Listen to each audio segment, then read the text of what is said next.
Okay, hopefully there's no echo Is there now. still an echo? Nope, I don't think there is. I'm But going one to change my echo we do sensitivity need. just in case. One echo we do need to talk about.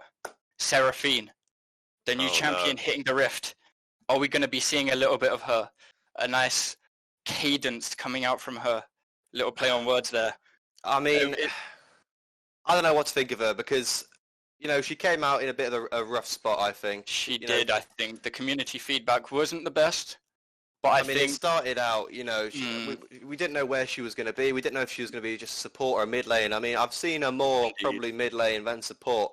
But I got to say, in my own experience, I don't know if, I guess in terms of lane phase, early game, I don't know what she really provides. I guess it's a lot of pressure in the early game. But it's the late game where she really shines. So I know myself that she's quite easy to overcome with her low health and her abilities. You know, she can still spam it. That's quite a lot of mana she's burning through. So I don't know if that might bring us this game. We might see a McGill's game, just maybe. We might. But I don't know if both teams are willing to use both.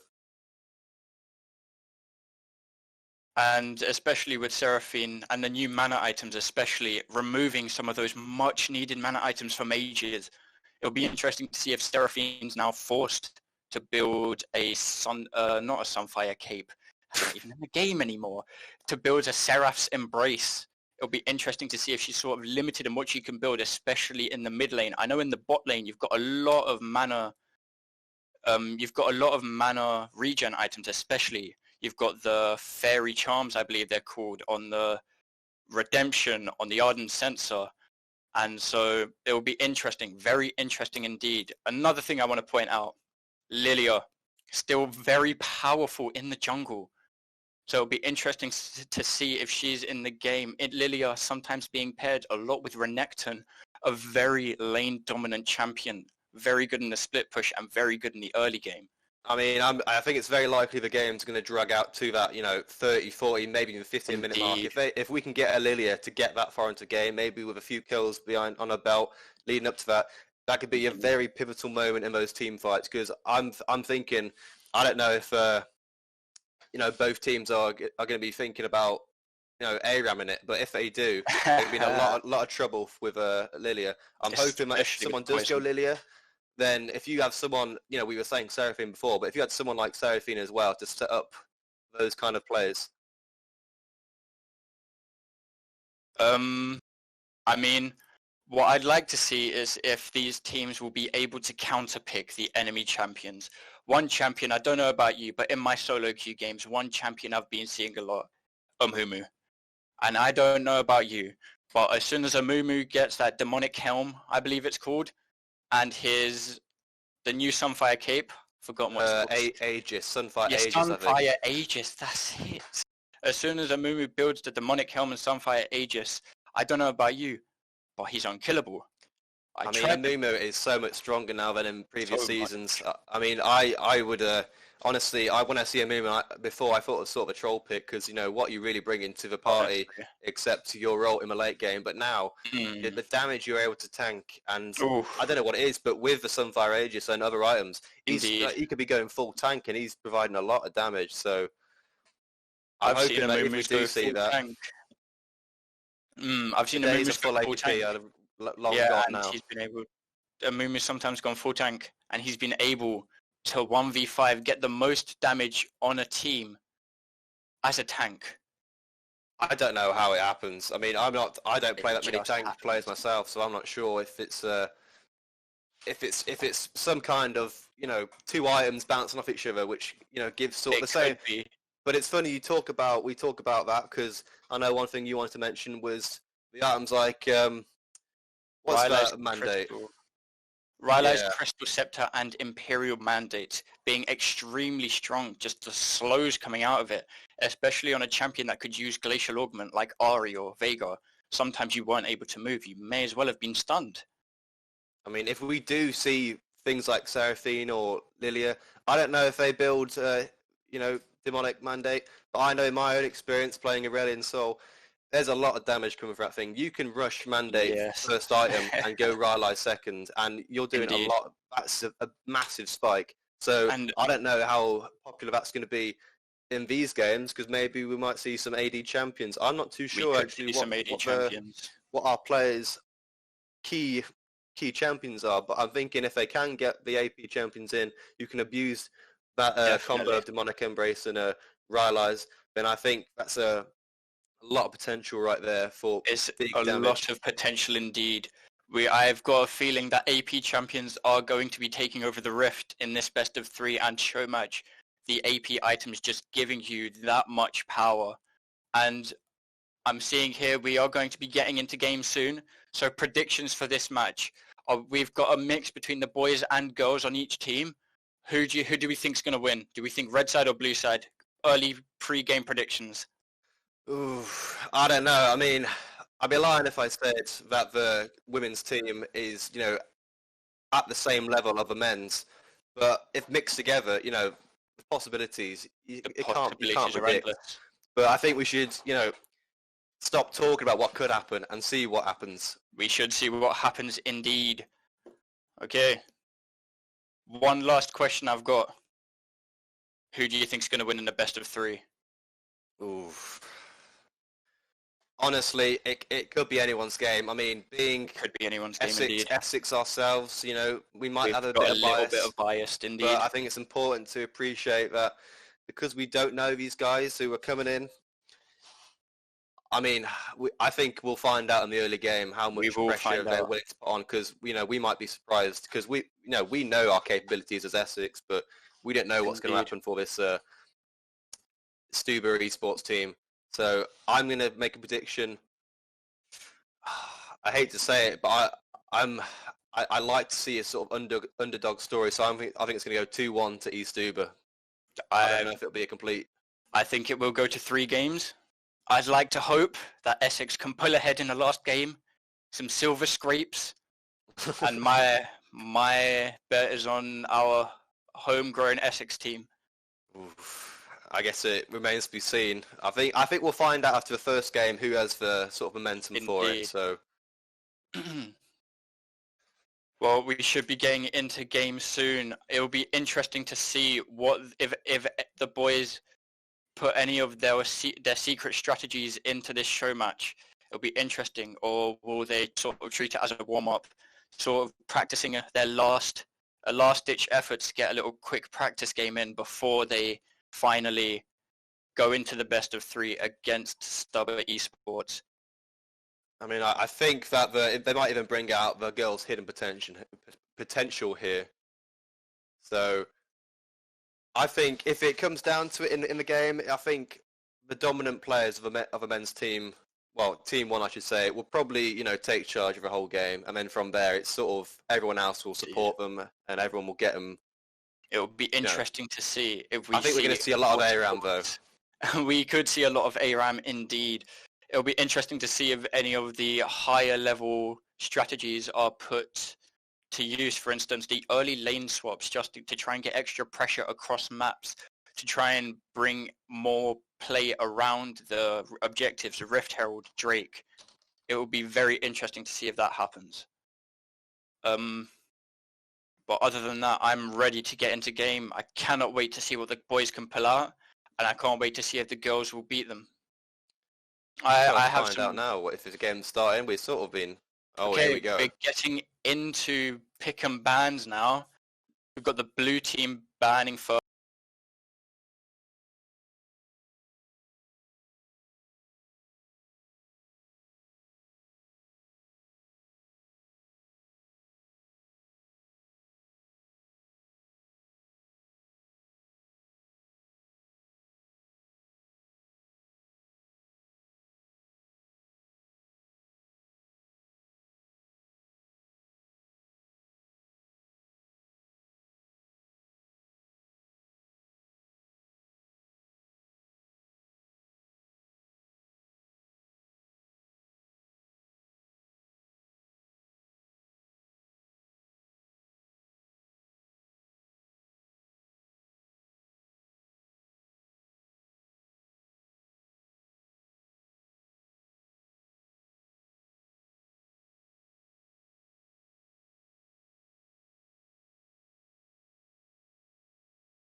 We No, have we'll an have a Echo quick ban. when the game's loading, we'll have a quick recap. We would definitely have a quick recap. Okay, so if you can hear us, if you're back with us again, we have Misfortune. Very good ADC. It will be interesting to see if she's picking lifesteal, lethality, or crit. Amumu in the jungle, Sunfire, Aegis, Demonic Embrace, extremely strong at the moment. We're seeing Lucian and Lux on the red side as well. Lucian, it will be interesting to see if he's mid lane or top. The Lux might be picking up the mid lane spot, forcing Lucian top against Dr. Mundo. We have the Kayn jungle and Dr. Mundo top from side. Kayn jungle with Dark Inform, extremely strong, allowing him to just have so much lifesteal with the Omnivamp rework. And Dr. Mundo being an amazing frontline, allowing the Misfortune to play aggressively, pushing forwards with the Mundo peeling for her, making sure that the carries cannot get to her. I think it's important to mention that the people left to pick are the girls, so I'll be interested to see how Team 1 have decided to allocate each people, because I know Indeed, Taco Bomb there with the brand, that's a lot of damage. She usually plays support from as much as I know, so... It'll be interesting to see if that's brand support, forcing the Lucian top. Lucian top against Dr. Mundo, it'll be interesting to see. Lucian hasn't got any grievous wounds, so I'm hoping to see early executioners from this. Well, I think the adaptive helm is definitely going to come out with a Mundo this game. Definitely. I'd like to hope.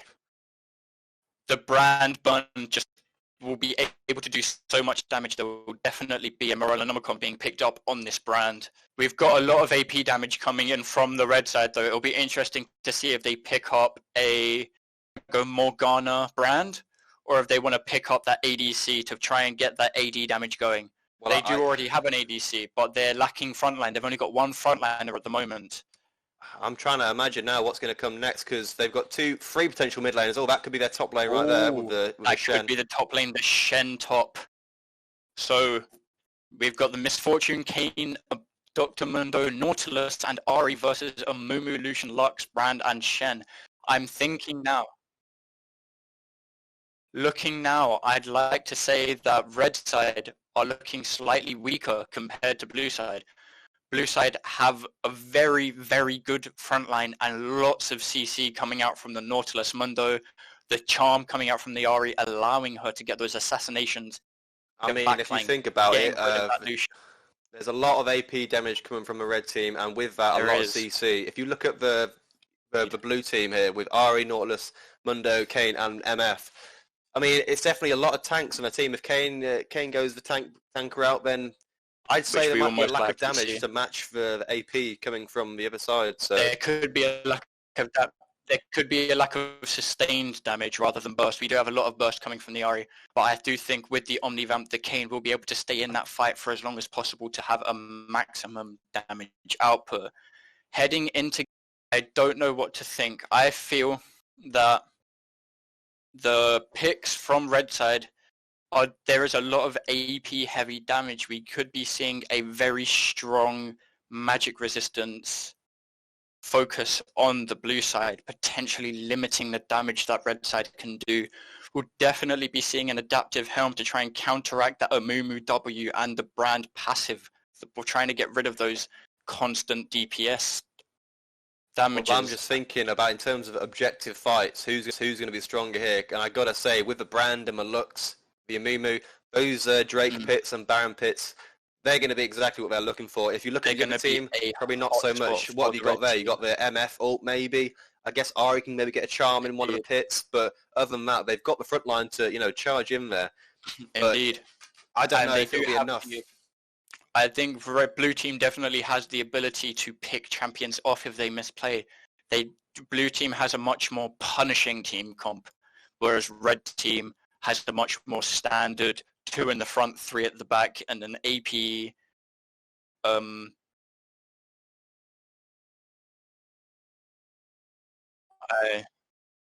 I forgot what it's called. An AP control mage, that's it. An AP control mage. The AP control mage coming out from the Lux, providing those slows, the snares, and the heavy damage coming from her ultimate. Now, a prediction on runes. I'd like to say that Shen is going... I'd like to see him go Grasp of the Undying. However, I do think a Shen with Press the Attack would be extremely strong here. Well, I don't know, because if you think about the tank team that we've got with Kane, Mundo, and Nautilus, I think Shen will be very. I feel like against the Mundo, at least in the early game, I think he's going to want that grasp maybe, but I'm thinking Mundo is quite a weak early champion, all things considered, and I think once Shen gets at level 6, I don't know if they're a lot more team focused, I believe. Yeah, there's going to be a lot more team focused play. But that's why I think be interesting Shen will be. I'm just trying to imagine now the scenarios in which he could have gone. Not grasp, because I feel grasp is just quite as safe and I'd say just a safe choice. I'm not too sure myself on what really changes with the runes with Shen, because I feel like his utility stays the same. And now they're about to be able to see what's happening in the game. Seems to be a bit of a messy invade attempt going on there. I don't know what's going on in the river, but we're now watching the game unfold. I imagine starting out there'll be a lot of safe players going on, because I know with the girls team, they're sort of middling around gold and below level. So, they're quite capable, but I think, especially in the early game, it's going to be staying to just simple trades. Nothing. I doubt we're going to see an early first blood. If we do, and I'll be very surprised. But I think if we do see an early first blood, it'll most likely come from the Team 1 making those plays. I mean, right now we're starting with an early flash from Taco Bomb. I guess she wasn't predicting that.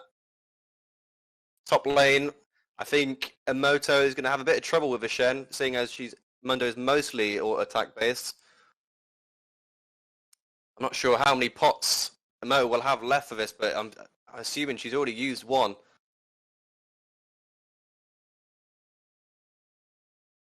Alien Axe having a bit of trouble as well. Beatree definitely putting on the pressure in the early game. Probably exactly what Beatree wants. Probably knowing the capabilities of Alien Axe early, knowing that she might play a bit more safe and won't trade as often. Well, she did get the charm there though. That's definitely evened it out a little bit, but she's lacking mana. Oh, she's been stunned already. Had to blow her barrier right there. Not very good for such an early game. A bit of a scuffle in the river as well. Nimbus having a go with Abel Cops. Got his Conquer stacks going, but that's going to end early. Little fight for the skull. Definitely worth it for the Amumu. Getting the top lane Mo's having a bit of trouble still. Keecha having a lot of health still left. I think he's going to dominate this lane quite a bit, because the Mo's going to have to back very soon. The river fight still going. Again, I think Emoto is going to... Oh, yeah, I would have assumed that would be a blow of the flash phase. Might have to back and use her TP back. Dr. Fabulous is thinking about looking, but little does she know there's a ward in that bush. But even still, she gets the Lucian. Oh, it looks like she's going to regret that. In terms of predictions, I think the Taco Bomb and... who's the name of that other player? Washed Up Skelly will have probably a better time trying to challenge the Nautilus and the MF. MF is quite low on... You here? Still watching this game? Can everyone hear me now? Am I back into the rift? I'm rift. Okay. Okay, Amumu being hit by the Nautilus hook, and that's first blood coming out onto the Amumu. And straight after, the Shen is getting the kill on the Shen gets the kill on the Mundo. The Shen being able to get the best of Dr. Mundo in that lane. Very interesting indeed. And now I don't know about you, but I'm seeing a lot of early lane aggression from this Misfortune Nautilus bot lane. Well, I think it's going to come back to hurt him, because I think especially in those early scuffles, I think there's already a flash blown because of Nautilus trying too hard to make a play happen. Definitely regretted that, with having to blow the flash and probably having to back. Still pushing in the bot lane now, so that's probably a bit of CS missed. Very good reset coming down from the bot lane, making sure that the blue side loses that much more experience. And now we've got the Kane backing. It'll be good to see what items he gets. We have the Chilling Smite coming out from the Kane, as we used to call it back in Season 10. And we have the what I love to call Red Smite coming out from the Amumi, trying to increase that DPS. Kane with the Iron Spike Whip, I believe it's called, what I like to call the Tiamat Active, potentially building into a Gore Drinker to try and get that extra healing when he goes dark in form. And as we correctly predicted, we've got the lethality coming out on the Misfortune. A lot of damage is going to be... I think the MF made the right decision. She made the right decision there to go cleanse, especially this game we were saying before about how there's a lot of CC coming from the brand and the looks. So I think it was probably wise of her to go coming out top lane. Shen wastes a taunt already, and the slow coming out from the Dr. Mundo. Actually, he had the flash out here. Flash is already down. He's just dead there.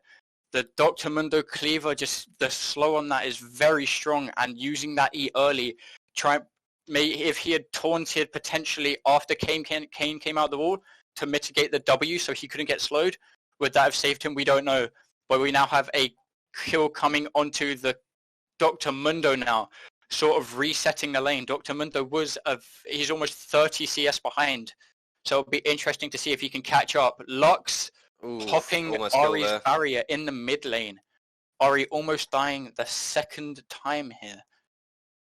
Ari definitely playing a slightly weaker lane. So I did say earlier that I felt like there's going to be a lot of pressure on the Ari this game to try and counter the push that she's doing. And it seems like the Lux is obviously, I wouldn't say the better player, but seems to have a lot more control of a lane. Indeed. She's already used up the flash and the barrier. So we see the Kane trying to just mitigate the turret damage, but Lux manages to get a plating down on the mid lane tier 1, 160 gold. Going straight into her pockets. Now we see a Seraph's Embrace potentially being built on the Lux with the early tier. Almost got 100 stacks already. And we see beautiful ward placement from the blue side is now seeing not Dr. Mundo, Amumu doing his blue buff. So blue side now knows to play slightly less aggressive, potentially. So we've seen blue side spotted on a ward here. We could potentially be seeing a jungle invade coming out from the blue side. 4 players on the bottom side of the map for both teams, with Dr. Mundo and Shen seemingly playing on what looks like an island. Caught out again by the Lux. Is he going to die it? Lux caught out. Catches out the Ari, the flash. And that's a kill onto the brand as well. Doing work here. The Misfortune, lethality, Dark Harvest damage coming out from the ultimate. Lux managed to catch the Ari out here. Ari wasn't predicted. The Shen coming in as well. The ultimate coming out from Shen. Will Shen be there in time? Will he manage to get the taunt and W out? No, Nautilus managed to snare him. Nautilus snared the Shen, not allowing him to get the taunt out. And Kane manages to escape at 1 HP. Nautilus in an unfavorable position here. Will he be able to queue out? No, he can just walk out. There. He did indeed. So that was 2 kills. That was a 1-for-1 coming out. Lux and Ari both dying. Ari wasn't able to predict the damage coming out from Lux's passive. Her auto attack's doing extra magic damage if she lands an ability. I mean, Shen's going to pay for that ult there because now we got the Mundo pushing in, but he's used his TP there, so that's forced him to use a pivotal map pressure there. Indeed, the TP, I believe, is 6-minute cooldown for 6 minutes. And Shen now needs to understand that if he doesn't have his ultimate, he won't be able to play on the other side of the map. Mundo having that TP advantage could potentially force dragon fights that will be able to swing on the side of blue side. Kane is caught in a control ward here, wanted to gank top lane. Shen doing a little taunt, mocking them with the use of vision. Now we see Lux catching the Ari out again with the E. So much damage coming out from that ability, and it 2 levels behind as well. 2 levels behind indeed. From bot side, we haven't seen a lot from bot side other than that kill that came out earlier on. The Collector already being built on Misfortune. Now, correct me if I'm wrong, but Collector automatically executes if you're below 5% HP, and with an ability that will do 200% crit. We are going to be seeing a lot of use from that Collector item. It seems like the support is getting a lot more. Mid again. I believe that's going to be a kill. She's dead again. And that's all she wrote. Unfortunately, Lux being able to use the vision advantage of the control ward in that bot lane, in that bot side mid brush, knowing that the Ahri couldn't see her, allowing the snare to go through. Now we see blue side pushing up to the red side turret, but they don't see the Amumu there. There is a dive. Oh, Nautilus. The Nautilus tanking that damage, the Misfortune doing so much with her ultimate. She was able to pick up those 2 collector executes. We see a topside fight coming out now. Just Shen versus the Mundo. Mundo already good for the Mundo. Mundo already put the ultimate, the healing coming out now. Kane is topside as well. That's a Q coming out from the Amumu onto the Misfortune. The Misfortune cleanses. Lux coming in now. The E onto the Nautilus. That should be a kill coming out. The Misfortune manages to escape. The Ahri is there. There was a Kane gank topside. Kane misses the Q and Sean has to taunt away. A snare coming down onto the Lux. That is a kill onto the Lux. The Amumu. Ahri is having a bad game today. Ahri is having an extremely bad game, already 0-3 behind in CS. It will be interesting to see if the Ahri takes a more split push role to try and get that extra CS. Will we see a Q coming out from the Lux? No, we have a taunt coming out from the Shen instead onto the Mundo. Flash again. That should be a kill coming out. That's a flash from the Shen. A flash from the Shen picks up the kill. I thought he almost got out there, to be honest, that Mundo, but Mundo's going to have a lot of trouble with his auto attack. Indeed. We're going to be seeing a lot of split pushing. Red side is taking a Drake, though. We see a Drake from the red side. Amumu doing so much damage. Kane try and go top earlier, so he must have assumed he would stay top, so they tried to get it in as fast as they could. Indeed. I'd love to see if Kane tries to counteract with a Herald play. We know there's no vision on Herald from red side. Shen walking down the river now, should be putting a ward there, sees the control ward, and is going to be clearing that. We have Mundo TPing back to lane, using that TP to try and mitigate the experience he loses. He knows that he's already 2 levels behind and he can't lose any more experience. We have what's surprising for me.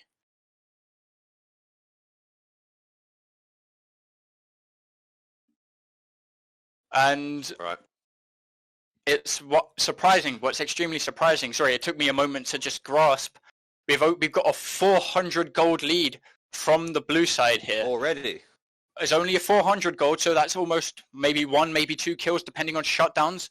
I mean, it is 6-6, but I got to say the red team's looking a bit strong in the mid lane, but the blue team definitely strong in the bot lane. I mean, it goes, I don't know if you noticed, but the Nautilus has been doing a lot more roaming than the Brand would. Indeed. And I think the MF has definitely been holding her own, even 1v2. Especially with benefiting with those Dark Power stacks. We do have a dive coming out onto the bot side. The ultimate coming out from Misfortune picks them both up. We do have a counter kill coming onto the Nautilus. The Brand stun manages to keep him under the turret for as long as possible.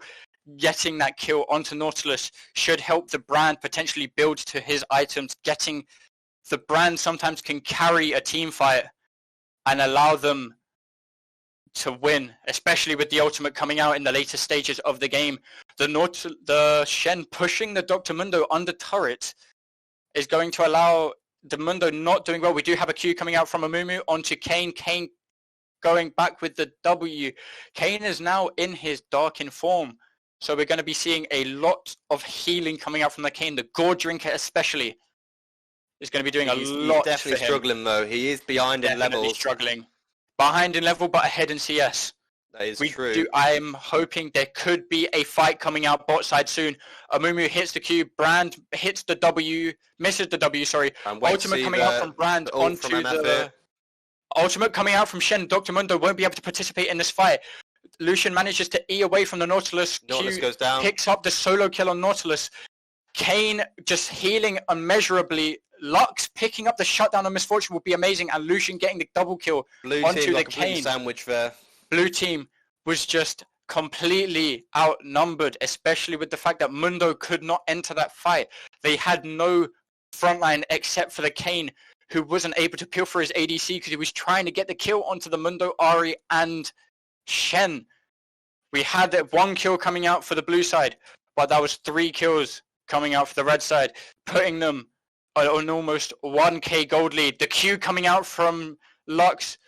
Ahri has to barrier and flash away for fear of giving Lux another kill. Lux 4-1, 9 stacks on the Dark Harvest. Will we be seeing a Medjay's here? I'm not sure if the Lux had ult during that early fight with the Ahri there, because I feel like that would have been a free kill otherwise. I'm assuming that she was either felt a little sorry or was waiting on the last few seconds of her cooldown.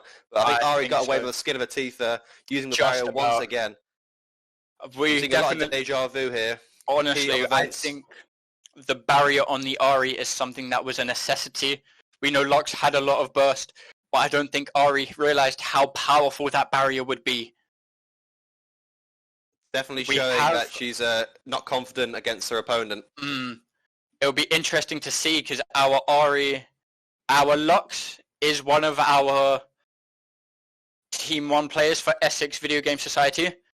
So it'll be interesting to see if they had that Lux to try and counteract some of those AP mages. Out the Shen there, but Mumu's waiting. Amumu is waiting. There's the taunt coming out from Amumu onto the Mundo. The Nautilus hits the ultimate onto the Shen. Ahri's there in the fight. Lux is in an unfavorable position.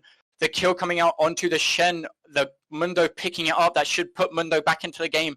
They're trying to chase the Amumu here. I wouldn't be chasing. I would be trying to get that. They can't overstay here. Lux was not able to join the fight there, but Lux wasn't able to join. Regardless of how behind Ahri was, she still does a lot, and that's a dead Misfortune. Couldn't even cast that one. Misfortune being hit by that Lux Q instantly deleted. I mean, we did say earlier that the 3 tanks coming from a blue team would probably give them a good front line, but it's clearly showing that the Lux doesn't even matter because the Ahri and the MF will be so brittle in these fights. So all it takes is one stun and one ult, and they could be completely one-shot out the game. And if they're taken out, all you're left with is these tanks. And we did say that Amumi might go, they might go with Sunfire Aegis. I'm assuming the rest of the tanks will go as well, but I don't know if that will be the damage they need, if their actual main ability power and attack damage carry will be taken out. We do have what's looking like a trade Herald for Drake. Now there is vision on the Drake, so they know they're doing it. It'll be interesting to see if Ahri can get the steal. Will Ahri doesn't get the steal with no ultimate. Ahri's just picked up by the top that whole time, so maybe they'll trade it. But that should be a trade for Herald. We see the top side turret looking extremely low. I'd like to see Kane use that mid. We want to open up the mid lane for the blue side. I feel that gives them a lot more pressure. The next objective coming out would be the Drake. We want to start working towards those souls. So I'd love to see. The red team already has the 2 Drakes going, so the blue team has to somehow act. We see the cleanse coming out from the Lux, manages to miss the ultimate. That would have been a kill there. Let's be thankful that wasn't, because that would have put the Lux even further ahead. I mean, I knew that the cleanse would have been a good choice considering the CC that the red team has, so probably good for her there. But another thing you'll have to consider as well, the MF, she's got Dark Harvest, so she's waiting to use her ult. Indeed, so we see a trade in turrets here. We see a trade in turrets. Top side turret being taken and bot side turret already is being taken. Blue side had already taken red side's turret, so I'm hoping to see a lot more roaming from the Misfortune now. Misfortune is quickly able to clear waves, so I'd like to see her potentially clear waves and then move to that mid lane to try and get that mid lane turret. Because once you get bot lane here. Lucian's caught out. Will Lucian be able to pick it up? We see the Prowler's Claw coming out, the new Season 11 item, closing the gap between her and the Lucian, forcing Lucian to miss the Q and not getting the double shot. Now we have we don't know. He knew there that she knew that she was in the bush there. Indeed, pay the price. That's why you always have to carry one control ward with you. You need to make sure that they don't see you. Misfortune knows she's ahead. Misfortune is going soon to be looking like the main priority in these team fights to take down. We see a fight coming out from Mundo and Shen, a short-lived fight as Mundo taunts away. I mean, Mundo is 40 CS behind now, so I'm assuming... we see a flash hook coming out from the Nautilus. The Shen ultimate coming out. Lux already getting the kill onto Ahri. Kane kill, a barrier coming out from the Lux, mitigating the Kane kill.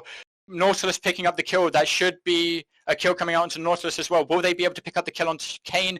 The Amumu hitting Kane with the Q. Kane should be able to escape here with his E. Yep, that's an escape coming out from the Kane. Oof. Will he try and fight this with the Misfortune? Misfortune doing a lot of damage. This time around. Shen uses the W. The ultimate coming out from Misfortune. No stun, no taunt from the Kane, able to take it. But the Brand ultimate picking up the kill onto Misfortune. I mean, it went exactly as I expected, to be honest. The CC is just too much for the MF. She did get a lot of damage with the ult there, but the Shen can just tank through it and pile through, and she's going to get completely overwhelmed. That was a 4-for-2 in the favor of the red side. The Lux dying here managed to give blue side a shutdown, but unfortunately we're still 1k behind for the blue team. We do still have the Herald on the Kayn. It'll be interesting to see if he uses it. He does not have long to use it though. A quarter of the time left. I would honestly, I hoped he'd be able to use it mid, but looking now, I think using it in a side lane would be much better, and he should use, and when it would give Mundo the chance to split push. I feel Mundo has to split here, but only when he's got TP up. Well, I'm assuming the red team knows that Kayn has very little time to use that, so if he does use it somehow in the last second, it most likely won't use it where he wants to. He might even use it in the jungle where he is now and as a last resort. So they'll know it's coming down, and that could end up with an ARAM. And we did say before about the CC and damage capabilities from the red team with the the Lux and the Brand. If that ends up in an ARAM, as you predicted, the Herald coming down mid. We sort of knew it would be played here to try and get that last tier 1 turret. Shen does have the TP though. He doesn't have ultimate, so he can't provide a shield, but he gets the taunt onto Ari. Ari had the ultimate away.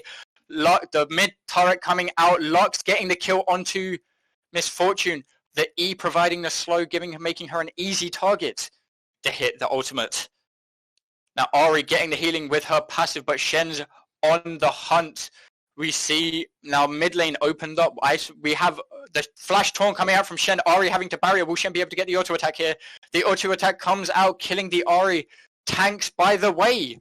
We have the Kayn here. Avenge him, but I don't think it'll be enough because the whole team is coming to support him. Indeed, Kayn does % health damage though, so we might be seeing the kill onto the Shen. Kayn dodges unfortunately, Kayn manages to dodge the Lux binding with the ultimate, but the AP damage is just too strong here. With now all four in the bot lane, I don't know if Kayn will be able to stop the Drake here. I do think Drake will be a third if they do it again. Definitely a third Drake coming out for the red side. Lux that was a strange interaction, but cleanse did not work as well as she thought there. Indeed, it ended up as a kill for the Lux, but we see Mundo split pushing. This is something I wanted to see. If Mundo, he used the ultimate to try and keep to a max health. But we have the Shen coming top now. I feel Mundo will take this turret and then maybe take Krugs or back. I'm not sure if it was the right decision for him to use his ult there, considering that the Shen's probably knows he can beat him in a 1v1. Though. He hits his cleaver. The cleaver just providing so much slow. I'm hoping that Mundo just backs off here, because I think Shen is quite strong with the level advantage and the gold in the early game he was getting with the 1v1, so I don't think Mundo should really be trying. Shen's Q providing him with extra magic damage for F3 auto attacks can sometimes be underestimated by opposing laners. So we see now potentially a fight around Baron. I think the teams are congregating for a Baron play here. Definitely, whoever dies first here can move on to Baron. It's like the Red are taking control. Red have taken control. There is a control ward in blue side, but that's being taken out by the red team now. I mean, you have the whole red team around Baron, but I don't think anyone's going to answer the fact that MF is now splitting. I don't know why she's splitting of all people, but a little bit of tilt splitting. Probably typing a team diff in the chat. We have the stun coming out onto Dr. Mundo, the ultimate coming out. And we have the flash coming out from Nautilus as well. The red side CC is just too strong here. Lux probably would have said that the MF should have kept pushing there because they're still fighting, and luckily no one died there, but a lot of summons wasted. Unfortunately, we'll say fortunately, for the blue side, they were focusing a lot on the tanks here, which allowed the damage dealers to, 1, stay alive, and 2, put a little bit of poke damage on. But we see the red team congregating around the Baron now. Will they start the Baron? We see a Mumu with the Sunfire Aegis, but he doesn't have Demonic Embrace yet. I mean, all the damage dealers are splitting to the bot jungle for some reason. I'm assuming they're going to answer the wave that's building up. I'm not sure why they were trying to pick the Shen off earlier. I don't know who they can really pick off. I feel like Brand doesn't know what they're doing here. Brand, you should be mid. You should be with your ADC. Seems to be a lot of waiting around at the moment. I don't know what I guess everyone's waiting for the next Drake, I'd assume. There seems to be a lot of lack of pushing, sort of limbo. It is in a limbo indeed. We have 4 turrets on the blue side though. Blue side currently, oof, I can't speak today. Blue side currently have the turret advantage. Will that allow them to get the extra deep vision they need to potentially set up Baron here? We do see 3 people top lane, the Shen bot lane, but he has TP and ultimate. Lux using her ultimate. It wasn't just a misclick, it was to push the lanes. She managed to kill some of the minions to keep mid lane pushed towards the blue side to stop blue side from potentially getting that Baron vision. But we see now has TP, so Mundo should be trying to split again here, or red team is in the bot side. I feel like blue team should be potentially collapsing here. Lucian in an unfavorable position. We see the Kayn coming in. Oh, could we be seeing damage? Amumu hitting the stun onto Kayn, but Kayn getting the ultimate out onto Lucian. Lucian ulted by the Nautilus. To get a kill. I think we might see a kill. The Kayn is very tanky indeed, and the Misfortune's in. Brand just doing so much damage. The ultimate killing the Nautilus, but Misfortune does a lot of damage now. MF was matching that damage. They're all very low. Indeed, this could potentially be a Baron here. I feel like this could be a Baron. The Kayn is tanky enough, but there's a taunt coming out onto the Ahri. Ahri caught by the Shen, a kill coming out. Well, I do think Misfortune could get the kill here. Flash burned. I do feel that this is now... Lux is so low. I mean, it was looking very in favour of the blue team there for a very short while. Promising indeed. Red team was very low. I don't know why they decided to keep messing about. I mean, they all are very low here. Indeed. I'd like to see... Up. Drake is in 43 seconds.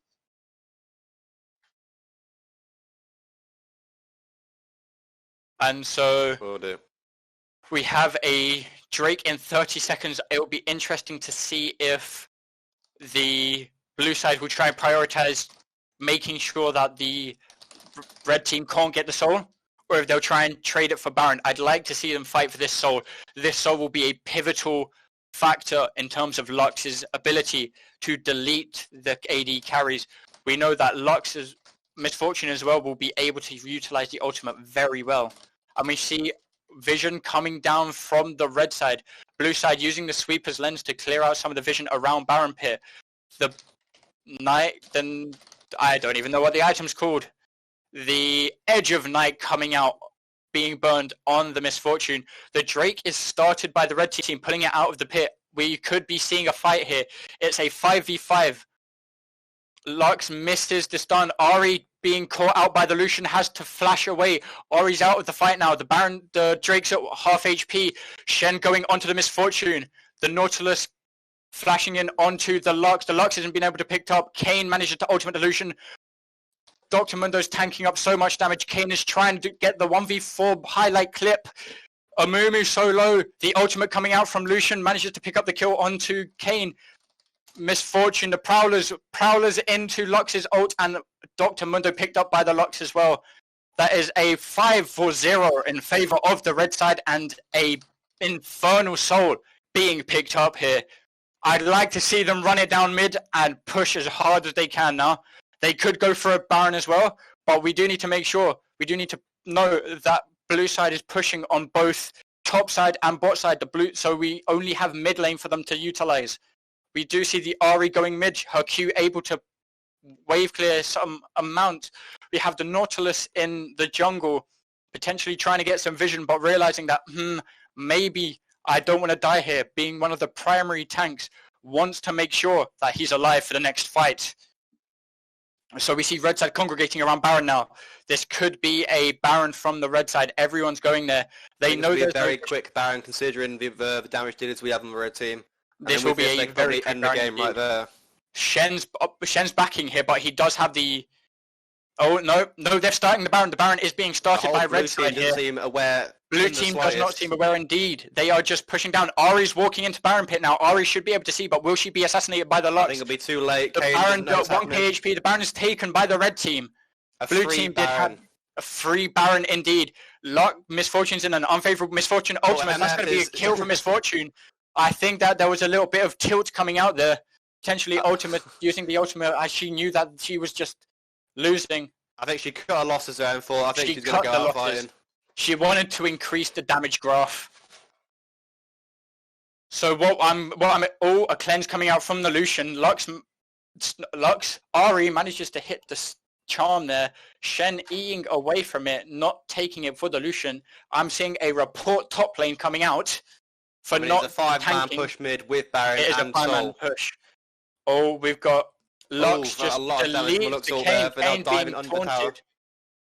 This is a tower dive. They're just being annihilated. Oh, well, I think that's a complete GG. ace there.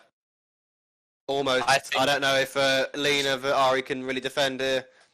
It's 31-14. It's not looking good. Shen backing because he knows he has the ultimate. I think that they're going to be pushing on to the Nexus here and ending.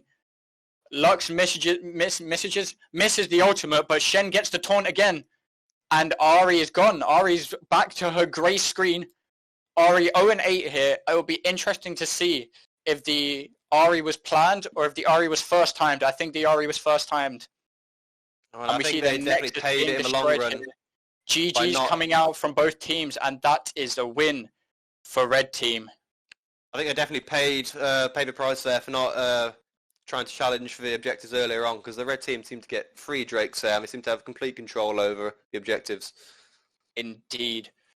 So what I see from that game is our EssexVGS Society team, the members, Influentic, Able Corpse, Beartree, Kitcher, and Washed Up Skelly all carrying these fights.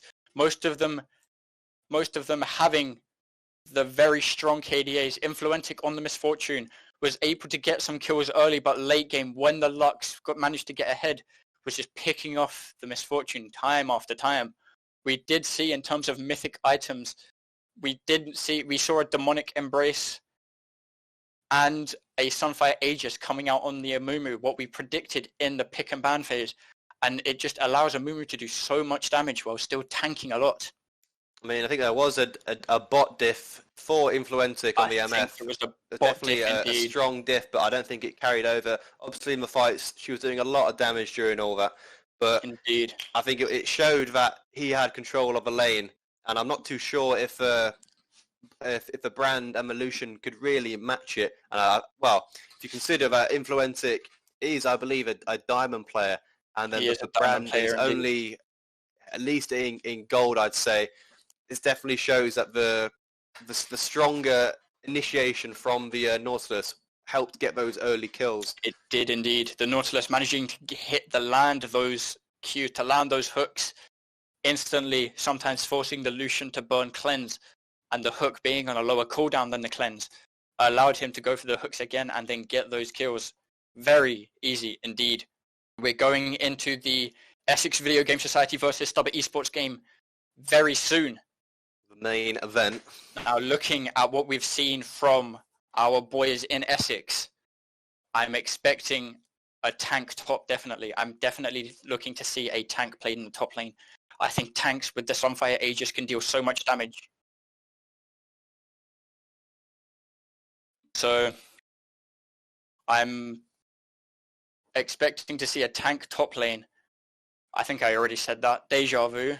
Well, I'm just thinking about, considering who out of Team 1 we saw play there, I'm not sure who will be going where in their main game here, because I gotta say I think Abel Cops on the Kane was definitely suffering a little bit, even though he was levels above Amumu. I think the fact that Amumu is just so strong and the utility he brings, I don't know. I'm gonna assume that in this next game there'll be a similar kind of. Well, I hope not to see Amumu again, because it's definitely a lot of pressure in CC. I feel unfortunately the Amumu is going to be a staple pick in a lot of these games, whether or not it's banned instantly or picked by one of the teams. It will have a very high priority. I can say that Washed Up Skelly is the support for our team. And we do have, I believe, Beartree is the mid laner, Kitcher in the bot lane, and Influentic Able Corpse pick taking up the jungle and top lane roles. I did say I expect to see a tank top, but I also expect to see the Amumu jungle. So I'm thinking, could that potentially lead us towards a bruiser top lane? We saw the Shen come out. The Shen can be played in a bruiser fashion. We can see Shen building Triforce and prioritizing damage. with the Triforce and the Titanic Hydra over the tank instead of this. But I'd also like to see something other than Lucian. I think Lucian's extremely strong. However, if Samira isn't banned, I definitely think it's going to be a Samira in this game. Samira with the lifesteal and Immortal Shield Bow, she just doesn't die, unfortunately. Well, I'm not sure how much influence that the Team 1 will take from this game itself.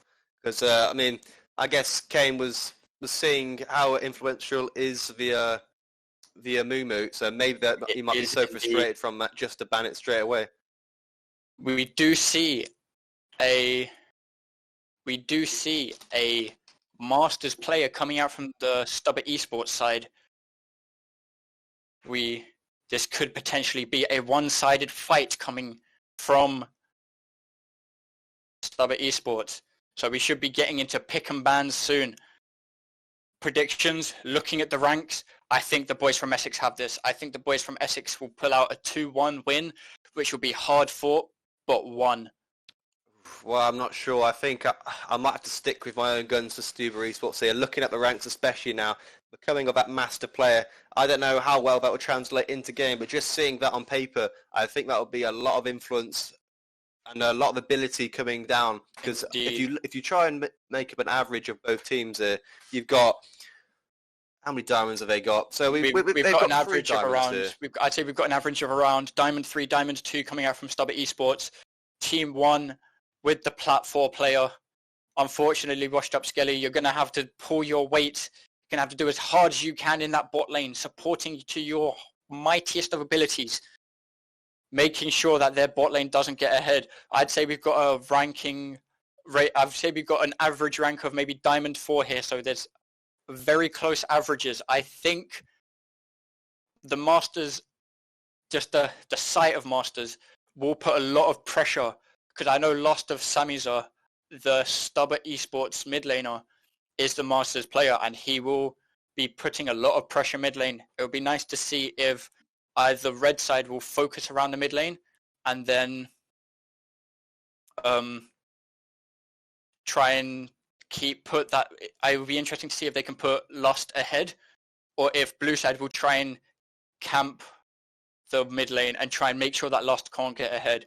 I'd like to see a safer pick coming out for EssexVGS Society mid laner. I mean, we did see how well Beatree was doing on the Lux in that game. Indeed, and a lot of pressure and damage was being put out. But I think, as you said, the master player, if that is their actual mid laner, I'm not sure if that will definitely put pressure on Beatree. But I don't know if that means that then. Well, one thing you have to remember is that even though we might see these sort of lower platinum players, they are in comms with these high-ranked people. So, especially with Washington Skelly, he is the support. So he could be being told, certain things, be in the ear of the ADC. Who is the ADC for Essex? I believe the ADC is Able Corps. So yeah, Able Corps will definitely have an influence there. So I wouldn't think too much about the platinum rank there. But then again, there is a platinum on the eSports team. And I do know, looking at their team, the platinum does seem to be the support laner, and we're going to be seeing both platinum supports. Should be an equal skilled bot lane, hopefully. So I'd like to potentially see that we can have a nice game 1, sort of testing the waters, seeing what each team will play. Both teams don't really know a lot about the other team. Maybe they've been checking the op.gg, but I'd love to see an aggressive game 1, but also a game 1 where we just test the waters, see what everyone picks, see if anyone brings some new strategies they haven't seen, and just have a generally good game. We should be getting into games soon. So James, what are your final thoughts? Well, I think that considering what we just saw there's definitely a lot of potential for the Essex team to do their best. But I think considering that there has been an opportunity now for the Slovakian team to see what they're capable of course it was a light-hearted match and so on, but they might be able to abuse that. I mean, you did say yourself the first game will be testing the waters, but I think it's still got to go to the eSports STUBA team here. I think they've, at least looking at it on paper, they might pull through. But as you say, the first game will be quite important in getting the momentum going. Mm. And just to point out that this is a Slovakian team, I believe. So it'll be interesting to see if they play on EU Nordic. It'll be interesting to see if they have different takes on the season 11, if they have different metas almost. We know that certain regions do have different metas. We know Pantheon does not work in Europe, but Does it not? It doesn't. If you've ever watched a little bit of LEC, Pantheon just does not work. But we know that servers like Korea, China very heavily prioritize the Pantheon. So it'll be interesting to see if different champions are prioritized by each team. I mean, I'm not sure how much they're going to be scouting out each other here for the bans, but indeed, I don't know if Pantheon is definitely going to be consideration there. But I think in terms of the team fighting that we're hopefully going to see, they're going to want a lot of engage in CC. Because we did say earlier that I think, well, at least I said that I think it might come down to a pivotal A-round fight. And I think they're going to want that sort of CC to. We did see that. I believe it was the second Drake fight we saw that allowed Red Side to get ahead. We are into pick and bans now. Blue side instantly banning the Vayne, a very strong ADC, even with the Ginsu's Rageblade rework, still able to have a very high damage output. And then we see a Syndra ban coming out from the Red Side. Syndra, one of those champions that if you can play well, you can take over a game, able to one-shot an ADC no matter what. And we see Evelyn followed by Kayle there. Evelyn still able to one-shot with Night Harvest, the Lichbane, and Kayle being extremely strong. Is very strong right now. With the press the attack, and I believe she builds Riftmaker as well, so that is a lot of healing she's getting from that. And with the changes to Nash's Tooth as well, a lot of early AP there, considering what she used to be before. We do have an Amumu ban coming out here. I think we're going to be very happy to see that. And we have a set coming out from the blue side here. We don't know where the set could be. This set can be played in every single lane. You can play him support, mid, jungle, and top. So I mean, it's weird. It's weird we were saying that Beatree was the mid laner. So unless they're planning to swap here, which I'm assuming they are. Unless they had a high priority for the set. Now, I might be wrong. They could be flexing. They could be pulling a G2. But I do believe Beatree is the mid laner. We have Volibear now. Picked up by the Red Side. A very strong and early lane dominant champion, able to do a lot of damage with the W and his stun reset. If he gets CC'd while he's trying to CC you, he's just going to CC you right after. So you need to make sure that you focus this Volibear down. The turret dives being able to be put down at level 6, allowing him to get an early lead top lane. I'm hoping this is a top lane Volibear. We're seeing Lucian again as well. I'm not sure if that will be a mid or ADC. It's the same sort of conundrum as we saw in the last game. It is indeed. We're seeing a lot of flex picks here, trying to get the other team to counter-pick their champions, and then trying to do a little switcheroo, and then re-counter-picking their teams. So it'll be interesting to see. We have a Hecarim potentially. Hecarim very strong at the moment. I'm not sure how that matchup plays out. If that's a Volibear jungle, which I haven't seen much Volibear recently, to be honest, since the new patch. I'm not sure if that will be the... I've seen a lot of Volibear top. I feel Volibear top is a much stronger now. We do have a Swain coming in. Swain can be played top lane, mid lane, and support. So we have a lot of flex picks coming to the lane. Well, Swain can also be played as an ADC. So unless they're going for an APC role here against Solution, if that is the ADC. They do have a lot of AD damage already. Their first 2 picks being very heavy AD damage dealers while also being frontline bruisers. We're seeing a lot of tanks though. We're seeing a very tank-heavy comp from the blue side. We see a Thresh coming down from the bot side. Thresh coming down from the red side. The red side should be banning away the ADCs and the support lanes now. We want to be seeing potentially, if they've looked at OP.GGs and seen what supports they're playing or ADC, they want to be prioritizing those for the bans, limiting what the blue side can play, trying to funnel them into a matchup that's unfavorable. I mean, it's clear who their support is in this case, but if that is a set, if that is a set, Orianna ban. We see an Orianna ban coming here, targeting the mid lane, trying to make sure that maybe if they they looked and saw that their mid laner was the strongest. We could be seeing what you touched upon, a set support. We could be seeing a set support Swain ADC, or APC in this case. They could have already picked their bot lane. We have a Vlad ban coming out from the blue side here. That leads me to believe that this could be a set top lane. Vladimir using the W, able to mitigate a lot of damage from the set. So I mean, if they have just banned for Vlad, I'm assuming that's because they've already chosen their champions for other lanes. So I'm assuming that the top lane is yet to be picked. We see the Morgana ban here, making sure that they can't counterpick the Thresh. Morgana's Black Shield, if used well, can or sometimes be a pivotal factor of team fights. I guess not in this game, though. So I don't know. She's banned out. I'm not sure looking at what's going on here. So we see Zac coming out, banning the jungler. They're predicting, I think they're predicting the Volibear top lane, making sure that junglers can't be picked. It'll be interesting to see what's picked here. Red side with the last pick. It'll be nice to see if they pick their mid laner last to try and counter pick. We know their mid laner, being the Masters player, will know his matchups much more than anyone else. I think they're banking on the mid laner to do a lot of damage this game, so that being the master that he is. I'd like to see a control mage mid. We see Ziggs coming out. A very strong control mage, very high damage when it comes to pushing. We could be potentially seeing, I can already predict a first turret blood coming out from the red side. Ziggs, his W, sometimes one-shotting turrets later on into the game, means that if blue side get an unfavorable fight here, we could be seeing potentially inhibitors being taken very early into the game.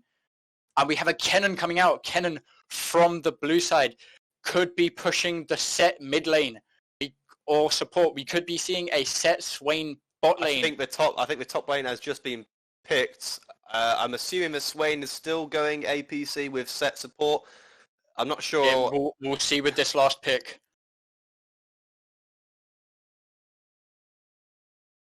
Definitely taking his time. He's taking his time. And it's a Bard coming out. Okay, it's very interesting. I think predictions is going to be Bard Swain, set mid. A set and Kennen can swap though.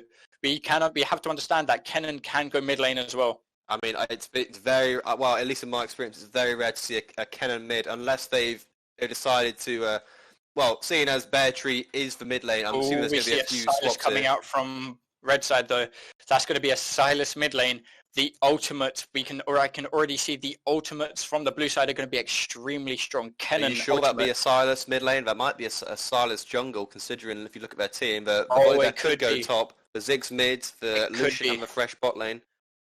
I think it is a Sylas jungle. I think you're right. I think I just jumped the gun there. I'm expecting to see Sylas gank the Kennen a lot. Being able to steal that ultimate just allows him to sometimes get that extra CC in a team fight.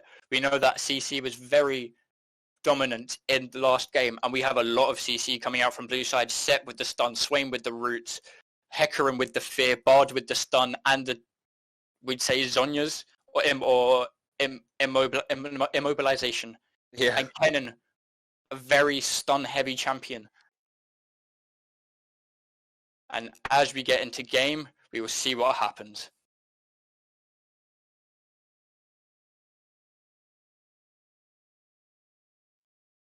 We see, a nice peek at the skins. We see our coveted Victorious Lucian. I don't think anyone has that single skin.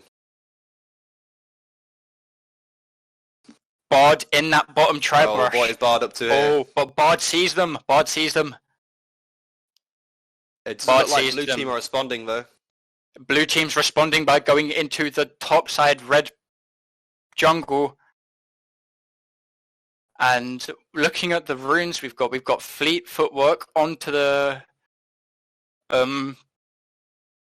set. I do think it's a set mid, especially carrying the ignite. And it's a Volibear jungle. We thought it would be a Sylas jungle, but it turns out to be a Volibear jungle. Is it? So it's Sylas top? It is indeed. It is a Sylas. It is a Sylas top, which I think is very strong against the Kennen. As the Sylas magic, he gets a magic shield every time he E's, I believe, which should provide a little bit of extra sustain against Kennen in those trades. I think we're wrong again, actually. I think it's not Lucian bot lane. It actually might be Ziggs bot lane, seeing as they're now leashing the jungler. It's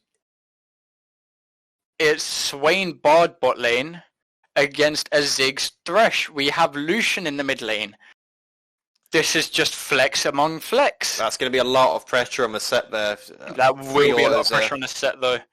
It'll be interesting to see if he will understand that and then play a slightly weaker lane. He is going in for the trades, though. We know Set does do a lot of damage, especially with the W. So it'll be interesting to see how he proceeds with this. I don't know if Set wants to really go in that early, though. I think he needs at least his E to try and close the distance, and then with the Q. Indeed, we do see level 2 coming out from the mid laner. Silas coming out. Silas misses the E onto the Kennen, but he's just providing so much pressure. Set with the E and W. Groot comes down onto the Thresh, but Bard misses the stun. That's a support diff right there.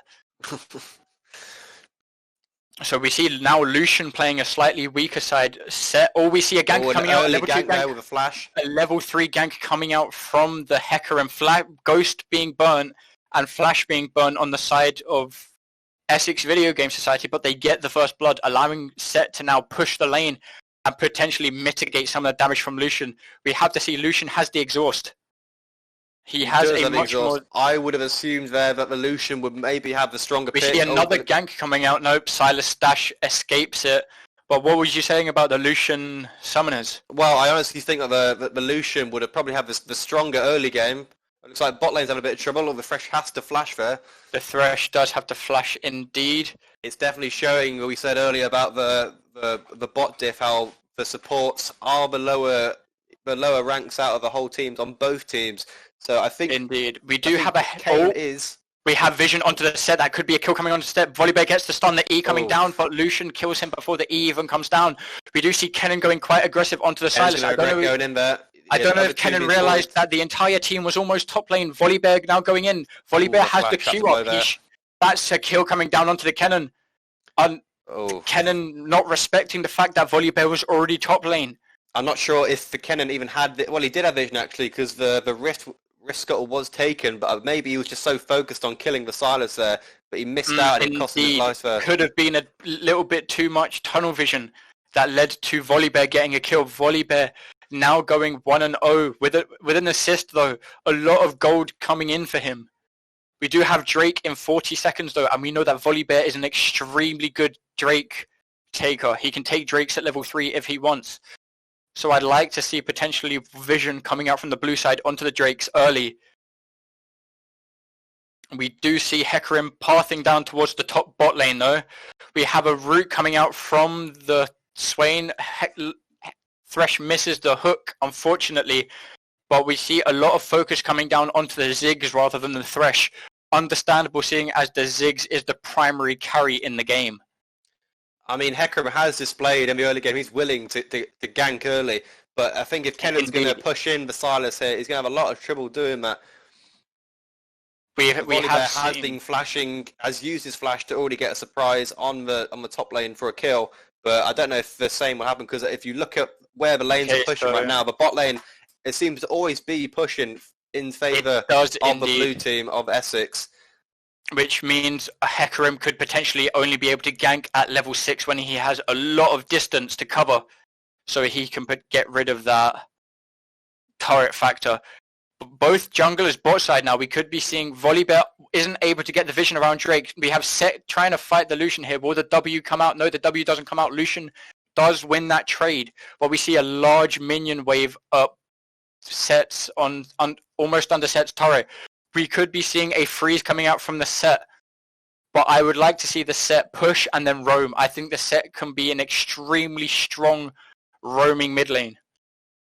I think the Hecarim did see the volley there earlier when they were messing around the bot lane. The volley was in the bush waiting to gank, and I think Hecarim did see that volley was on the bot side. He did indeed. But he still is now. The volley is now moving to the top jungle, sort of leaving the Drake to be open. There is not so much pressure in the bot lane. We don't know if it's pushing either way, so it could be open for a gank if Hecarim's willing to make the attempt. But Hecarim's already going in. The ghost is up.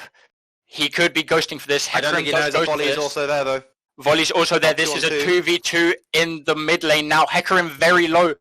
Could we be seeing a kill coming down onto... This could be a double kill for the Lucian here. W coming out from the set. Almost picks up the kill onto the Volibear. Lucian should be picking up this double... Volibear gets one kill, but Lucian gets the other. This could be a Drake coming out now. I think they committed to that too much. They didn't really think about where the Volibear was at all through that. I think Lucian is very thankful that Volley was there, else that could have been another free kill. That could have definitely been a kill onto the Lucian if Volibear wasn't there. Volibear understanding the map and understanding he didn't have vision of Hecarim, so he knew that because mid lane was pushed so far that there could be a gank coming down onto the mid lane and making sure he was there. We do see the Drake being picked up now. I predicted this. It happened. Call me faker. I don't think there's any kind of attempt to stop this. There won't be. There's no vision on this Drake at the moment. Hecarim had no idea it was happening, and quite frankly, he didn't want to try and get the Volibear even further ahead. Volibear bot lane had already backed as well, so unless he wanted to sort of sacrifice himself for the Drake, I doubt he would have even tried to attempt that. So I think it's probably better for him to leave that Drake for now and try for it the second time around. We do see a Barmy Cinder coming down on the Volibear, which means we are seeing a Sunfire Aegis as Volibear's mythic item. And from the side of blue, from the blue side, we see what looks like a Leeching Seer being used, going towards, I'm guessing, a Rift Maker, I believe. I think it's a Rift Maker. It is a Rift Maker, but we do have the ultimate coming down from Kennen and Set. Thresh is top somehow.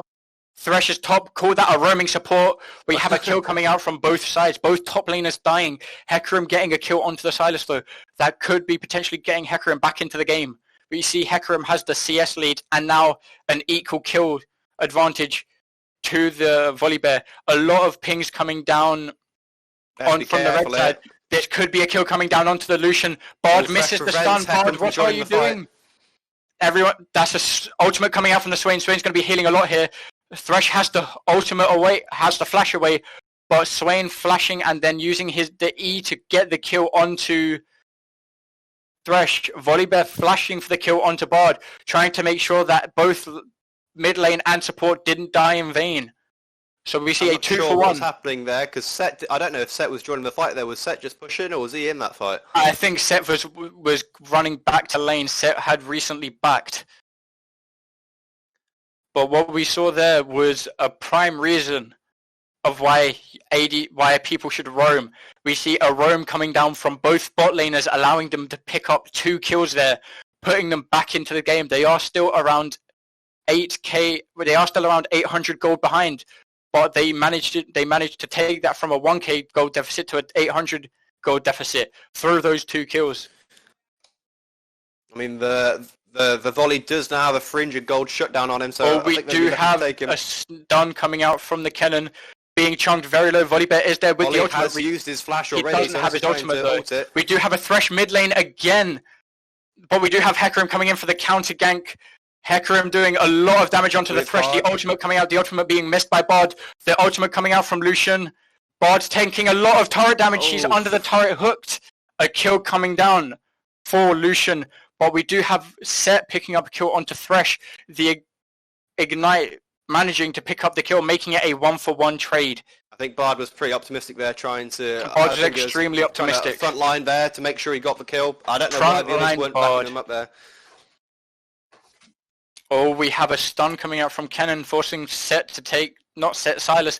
So many champions, I don't know the names. I think Kennen has to be very careful here with seeing as Volley is there as well. It looks like there's a fear coming out from, there's a Volibear is in the game though. He stuns the Set, Set is now stunned, Set gets the W and kills Lucian with the W.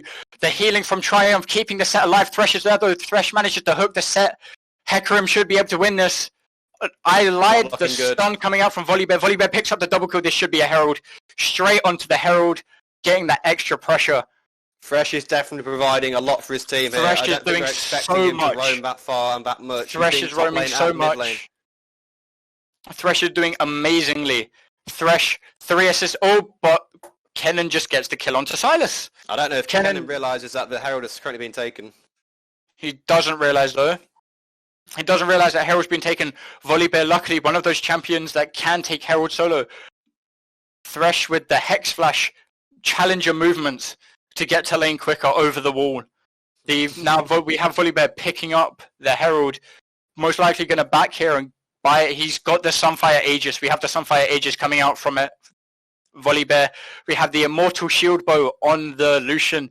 He's going to have so much sustain now that if he doesn't get CC'd, he will be able to heal all of his damage back up. Always staying, I'd say, at least half health because of Immortal Shield Bow. Even the shield from it provides so much utility. We do see an ultimate coming out from Bard. Swain playing extremely aggressive. He's going to get caught out with three of them. From Swain comes out. That's a 4v1 though. Swain going in solo with the Leroy Jenkins. Tries to kill the Ziggs, but doesn't pick it up. No mana. I'm not sure what Swain is planning there. I think Swain got too tunneled thinking that the support would follow him up. Did indeed. And the fact that they had no vision in the red side jungle meant that they didn't know that Sylas and Volibear were already there. That might cost them yet another Drake. That could cost them the Drake. Kennen is pushing top though. He's already taken a plate top lane. He could try and make this even more. Volibear on the Drake. This is going to be another Drake coming in. We have Set fighting the Lucian. Lucian using the culling there, trying to kill Set, but Set manages to walk away from it. They're in Hecarim's jungle now, but Hecarim spotting them on a control ward. We see Kennen getting rid of Vision top lane, making sure that Hecarim can gank him. Sylas can... Oh, we see the E coming out from Hecarim. This could be a fight. The Fear coming out. The ultimate from Set should be able to pick up this up, but the Immortal Shield Bow, meaning that Lucian just takes no damage. It did just miss indeed.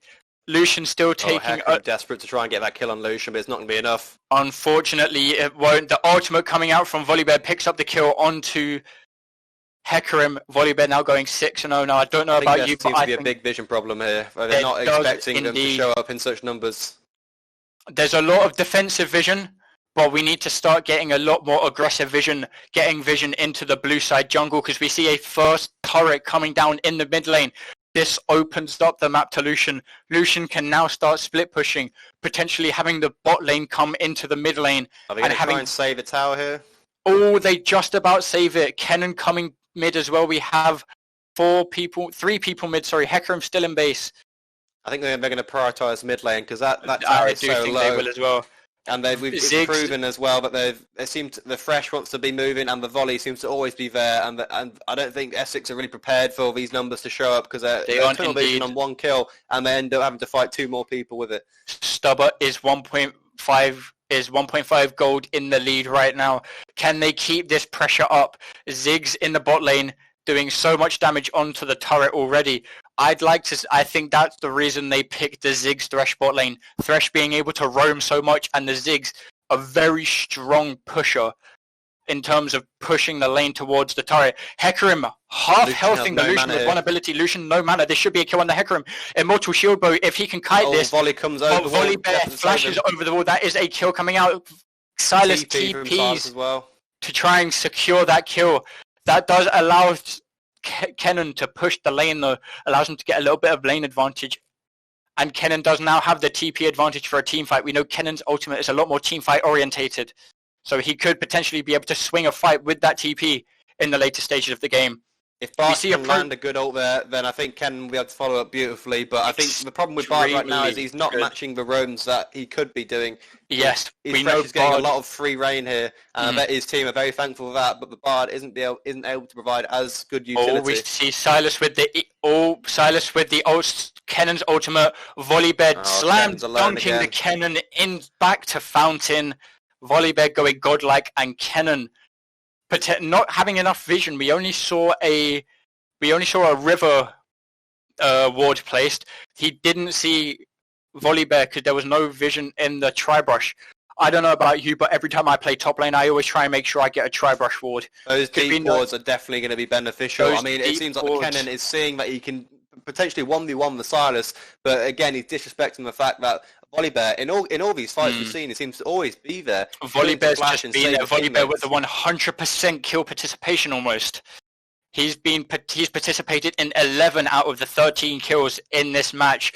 An extremely pivotal player on STUBA Lucian in eSports. the bot lane now. Thresh manages to pick up the hook, the ultimate coming out from Ziggs and Lucian. Lucian going extremely aggressive, but the Thresh Lantern able to take Lucian out of harm's way, and both bot lane and mid lane turrets are now taken.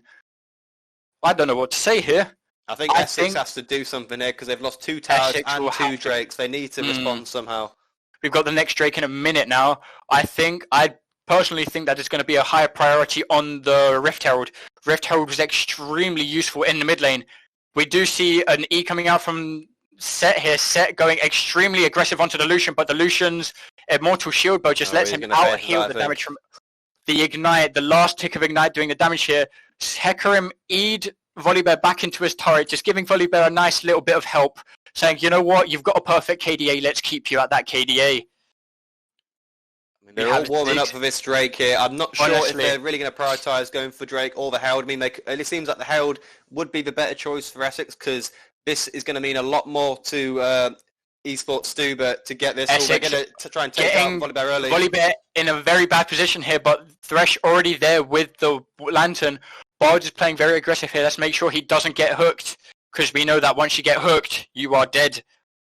I think Essex are in a pretty bad spot here because Volibear is behind them. They could be. We see that Swain has stolen. The Swain ultimate has been stolen, but a good ult there from Bard. Very brilliant ult there. Brilliant ult coming out from the Bard. Manages to stun both of them. The ultimate misses onto the champions of. But we see Lucian now picks up the kill onto Hecarim with the ultimate. They are low indeed. Volibear is there with the ultimate, so they don't have a turret to go back onto. That's all. Volibear misses the ultimate. Will Set be able to get the kill onto Lucian? The Immortal Shield Bow doesn't help him there. I do think too low here. They are very low indeed. We do see a Stride Breaker, I believe it's called.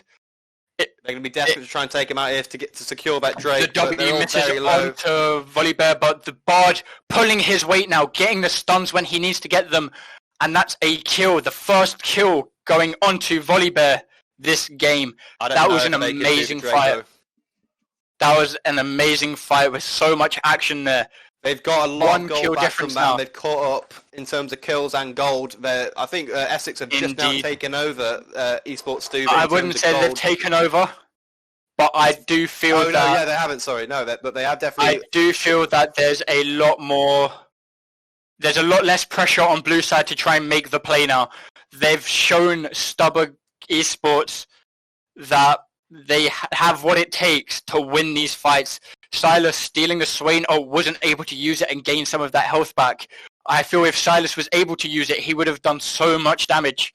I mean, that was a good fight in terms of getting shutdowns, but at the end of the day, they didn't secure the Drake, and now it looks like they're going to have a bit of deja vu and fight once again for the Drake. This will be very important for Essex to try and we see Lucian in the Drake pit here, but we see the root coming out onto Volibear. We see that Silas still has the Swain. Lucian's all alone. Lucian's got the backup from his teammates. This could be a Drake started by the red side. It doesn't look like blue team or Essex going to commit for this. There might be another. Unfortunately, they might have to give them the Drake. We see that this is an Ocean Drake. They could be going for Ocean Soul on the next dragon. Hecarim trying to steal it, and Hecarim misses. Hecarim ulties and E's in. I wouldn't help the Hecarim. I would try to make sure that you cut your losses. Only one dies. We want to make sure that. Trying to steal I wouldn't say it was worth. I understand that they wanted to try and get that play to try and stop them, because they now need one Drake, and they are with the Ocean Soul. Ocean Soul being one of the strongest souls introduced in Season 10. I believe it was an 80% win rate with Ocean Soul once you had it. Something just crazy. Well, STUBA are moving now as if they want to prepare for the Baron. They're trying to get an early pick to try and initiate it. Hecarim is now back alive, but I don't know if they're going to start moving around the Baron or just pushing the lanes, because there are no other towers being taken for Essex here. We see the top side Scuttle Crab being taken by the red side, giving them that just a nice bit of vision to let them take a breather, to let them reset the lanes, try and start a slow push on the side lanes. I would try and get a slow push on the side lanes to make sure that the lanes are pushing when they finish the Baron, and to try and bring pressure into those lanes, take them out of the mid lane being a very strong, they have a very strong presence mid lane now with that turret being taken. And we see now a lane swap coming out from the red team here. Lucian and Thresh trying to get that topside turret. Kennen very, very far into lane now. Bard's just out of position here. Could potentially go into the portal, gets into the portal, but Lucian's like, hello, I'm here, you're dead. Sure what the plan was there for Bard. I think it was just trying to secure some vision, but I don't think it was trying to get vision into the jungle. It was not worth it indeed. Bard giving a kill over to the Lucian. Lucian getting even further ahead with Immortal Shield Bow and Infinity Edge. Infinity Edge giving you 8% extra crit for every 20% you already have. We see Leandri's Torment and Morellonomicon on the Ziggs though, mitigating almost all of the healing from Swain's ultimate due to the grievous wounds being applied. We have a fight coming down bot lane between the Set and the Sylas. Sylas knows that the jungle is top, so he could be free to 1v1 him. He's committing for it. Oh, he misses the E though, but he gets the ultimate down. The triumph keeps him alive. So I saw what Sylas tried to steal Set's ultimate and ultimate him into the turret, but Sylas said, not today, sir, I'm still going to kill you. Bot lane turret being taken by the Sylas now. A lot of pressure being put bot lane. I don't think they'll be able to do Baron in terms of red side, because Set can continue to push bot lane now. I mean, Sylas is the only one with TP, so... We see an ultimate coming down from Kennen, but a flash coming down from the... ultimate from the Bard a little bit too late, manages to hit the Lucian, but we saw Volibear was there, no vision from Kennen in terms of lane entrances. Bard is out of position, could a kill be income? Nope, he tunnels out. But there's, I think, one priority that needs to be spoken about is what vision they're getting down on the blue side. I see no wards on the map. That's going to be a Baron. TP, he could join if it gets hairy. He does indeed. I think they know Baron's being done, but I think they have to cut their losses here. They're going to have to try and stop this. Oh, Swain getting hit by the hook. He's going to be stunned by the Volibear. Sylas gets the Volibear call. Sylas just taking over. Manages to fear the Bard. Will Bard be able to stun the Volibear? The Sylas even. Bard could potentially escape here. Nope. Sylas with the challenger level hooks manages to kill.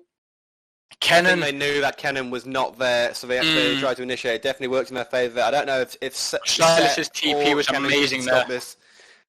Sylas getting rid of the blast cone, making sure that Set and Kennen can't steal this. Kennen saying, you know what, I'm going to get mid lane turret. Very good idea, in my opinion. He makes sure that all the lanes are pushed. Set wants to try something. His damage is insane. Well. Kennen's in there, but Kennen has no ult at the moment. The ult there, that would be can beautiful. Kennen steal the Baron? Kennen, can you be the god that Essex Video Game Society needs? But no, it looks like Baron is being taken by the red side. Red side, 3 Drakes, Baron and Drake up in 30 seconds. I want to see blue side now at that Drake. Blue side, what are you doing mid lane? Get to that Drake. Get the vision that you need to make sure they don't get that soul. If Kennen had ult in that fight there, set it up perfectly with the ult and the E. They're also grouped together. If he only had his ult, that could have been a big play. I don't know if he would have killed them all, but he would have definitely been able to stop the Baron. He would have definitely been able to potentially stop it. Indeed, I completely agree. Bard mispositioned again. Oh dear. Bard has not been having a good day in terms of his positioning. We see that his knowledge on the game is showing here in terms of being inexperienced. We have an inexperience being shown by the Bard. I do think now up, and I don't know if they're even going to commit to contesting this. I do think this is going to be a soul here. If they give this soul, then the game is pretty much, I'd say, settled here. I'd be hard pressed to call it a close game if soul is now taken. I think red side can just STUBA. They can just take this game home. Quite frankly, we've only got one turret being taken by our boys in Essex. And we have all of the tier 1 turrets being taken by red side. Their warding in the blue side jungle is so aggressive. They will know where the Hecarim is when he's taken. They're going to get an inhibitor for free here. This is going to be an inhib. The Ziggs just does too much damage. Kennen was top lane when they were pushing, trying to get a little bit of extra damage down onto the turrets, but didn't realize that they have a Ziggs. Sylas stolen the Kennen ult, manages to stun the Swain and the Hecarim. Hecarim ulting the backline, tries to kill the Thresh. The Ocean Soul proving... My game is crashed at the moment, so I can't see anything. The Ocean Soul. Sorry, my game crashed. I saw absolutely nothing. Well, I'm still watching. It looks like... I don't think Kennen can stop this. Kennen is the only one alive here. This might wrap up the game right here. Baron and Ocean Soul proving to be too pivotal in this fight. Is this going to be game one for the boys? I think this is. They're now taking the Nexus. I think that goes for Essex. No, that doesn't go for Essex, sorry. That goes for eSports STUBA for game one. GG's to everyone. Looks like STUBA eSports manages to pick up the first win of this best of 3. So much to be taken from that. There's so much. Indeed. You know, contesting from the Essex team. I mean, they did try and get some simple... Especially, was just something that we need to focus on.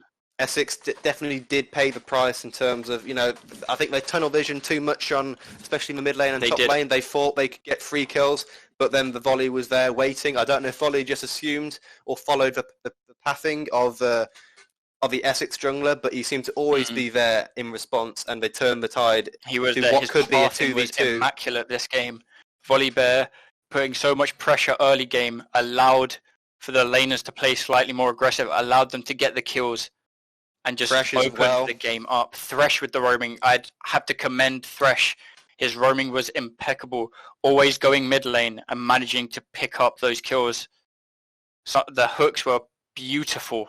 I think Thresh was definitely doing a better job in terms of supporting and overall game pressure than the Bard. I think Bard, I'm not sure if Bard had a plan in terms of just using the champion for his ultimate. I mean, there were a few decent ultimates from Bard in that game, but I think from Bard, you want to see him, you know, using his passive, his meat to sort of roam a bit to try and provide as much pressure. I feel that Bard didn't roam as much as possible. It'll be interesting to see if they wanted Bard to stay in lane. Because they might have wanted him to stay in lane to try and counteract the Ziggs push. Ziggs was almost always pushing to the blue side turret. So the pressure coming out could have potentially stopped Bard from roaming as much as the Thresh. So it'll be interesting. I think game 2, we're definitely going to be seeing a lot more focus. I want to see a lot more focus on in terms of vision. I want to see a lot more vision coming out from Essex Video Game Society. I feel that their vision around objectives wasn't as... I don't know, really. Their vision, I almost didn't see any wards sometimes. They had a lot of defensive wards, and I understand playing from a more defensive standpoint, you will want to make sure your jungle is warded, but especially when they've just finished Baron and all of your team's up, I want to be seeing you trying to get vision. Even if you don't take the dragon, get the vision. Because if they understand that you've put wards there and they clear those wards, they know that you know they're there. Yeah, too many times they went to commit. Would have understood that they were seen on those wards, and they would have put pressure instantly on them.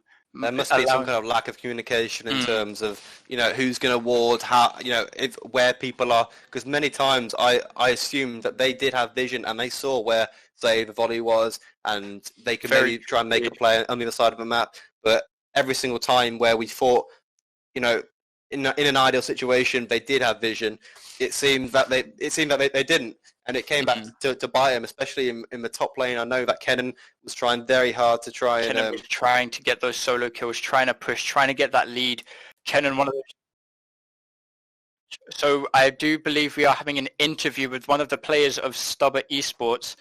I'd love to see how they felt about that game, and I'd love to know if they had planned on some of these counter picks, or if they had gone blind into the game. So we have Goaksy here. How did you feel about that game 1? How did you feel about winning in an almost dominant fashion? First of all, what's up, stream? I mean, it was a pretty decent game from our side, so it wasn't a really hard one. We played our game, and yeah, we achieved that win really, like, not easy, but it wasn't really hard. And how do you feel about the Bard? You probably saw the Bard was mispositioning a lot there. Do you feel that the Bard was almost the weak link in terms of Essex Video Game Society, or do you think that as a whole your team managed to capitalize on the advantages? I mean, it depends, because we weren't really focused on our bot lane from the beginning of the game. So I didn't really pay attention to the enemy, and the most of the game were situated into the mid lane. But I mean, I guess they could play better with the aggression they had. For example, the Bard could move more, like Yeah. like a We were Thresh did. speaking about that on stream. We felt that the Bard, unfortunately, wasn't able to match the roam of the Thresh, which led to sometimes 3v1s in the mid lane, as Volibear was almost always at the right place at the right time. Do you feel that the communication from teammates was able to keep the Volibear in the correct position? Yeah, I mean, we saw their game. Like we read it pretty quickly. Like they wanna play around that mid a lot, and yeah, that Thresh played it better than the Bard, I would say. So going into game 2, I see you've got a lot of knowledge in terms of how Essex Video Game Society play their game. So do you feel that STUBA eSports has the advantage now? I mean, it depends. Like maybe they will not play so aggressive around mid if they have different picks. So we will see. But other than that, yeah, I think there is nothing they can surprise us with. And we will see if they come with something new, like some aggressive bot lane or something else. I see the Ziggs Thresh bot lane though. Was that planned or was that just on a whim? Oh yeah, it is one of the things that we are used to play. Okay. A few. So I believe that was the last question we've got here today. Going into game 2 soon, best of luck to you and best of luck to Essex Video Game Society, and I will see you on the Rift. Yeah, thanks, see ya. So, we definitely saw a lot of strategies, hidden OP strategies as you like to call them on the YouTube, coming out from STUBA eSports. It'll be interesting if Essex Video Game Society will now ban potentially the Volibear or the Ziggs in response to STUBA having such a good game on both champions. I don't know if you could say that Volibear was, as a champion, was the thing that was, tilting the weight. So, as to say, I think definitely the Ziggs pushing power had a lot of influence in that game. I mean, I guess just the pure DPS and objective taking power that Ziggs has. I think in any scenario, I'd probably say for Essex, they probably want to ensure they don't see a Ziggs again. I think if there was maybe a different bot lane for STUBA eSports, I don't know if I would assume that the games would have gone maybe a little different. I don't know Indeed. who. I feel like what the the Ziggs pivotal aspect was that game. I don't feel think like the the pivotal Ziggs aspect was Volibear. No, go on.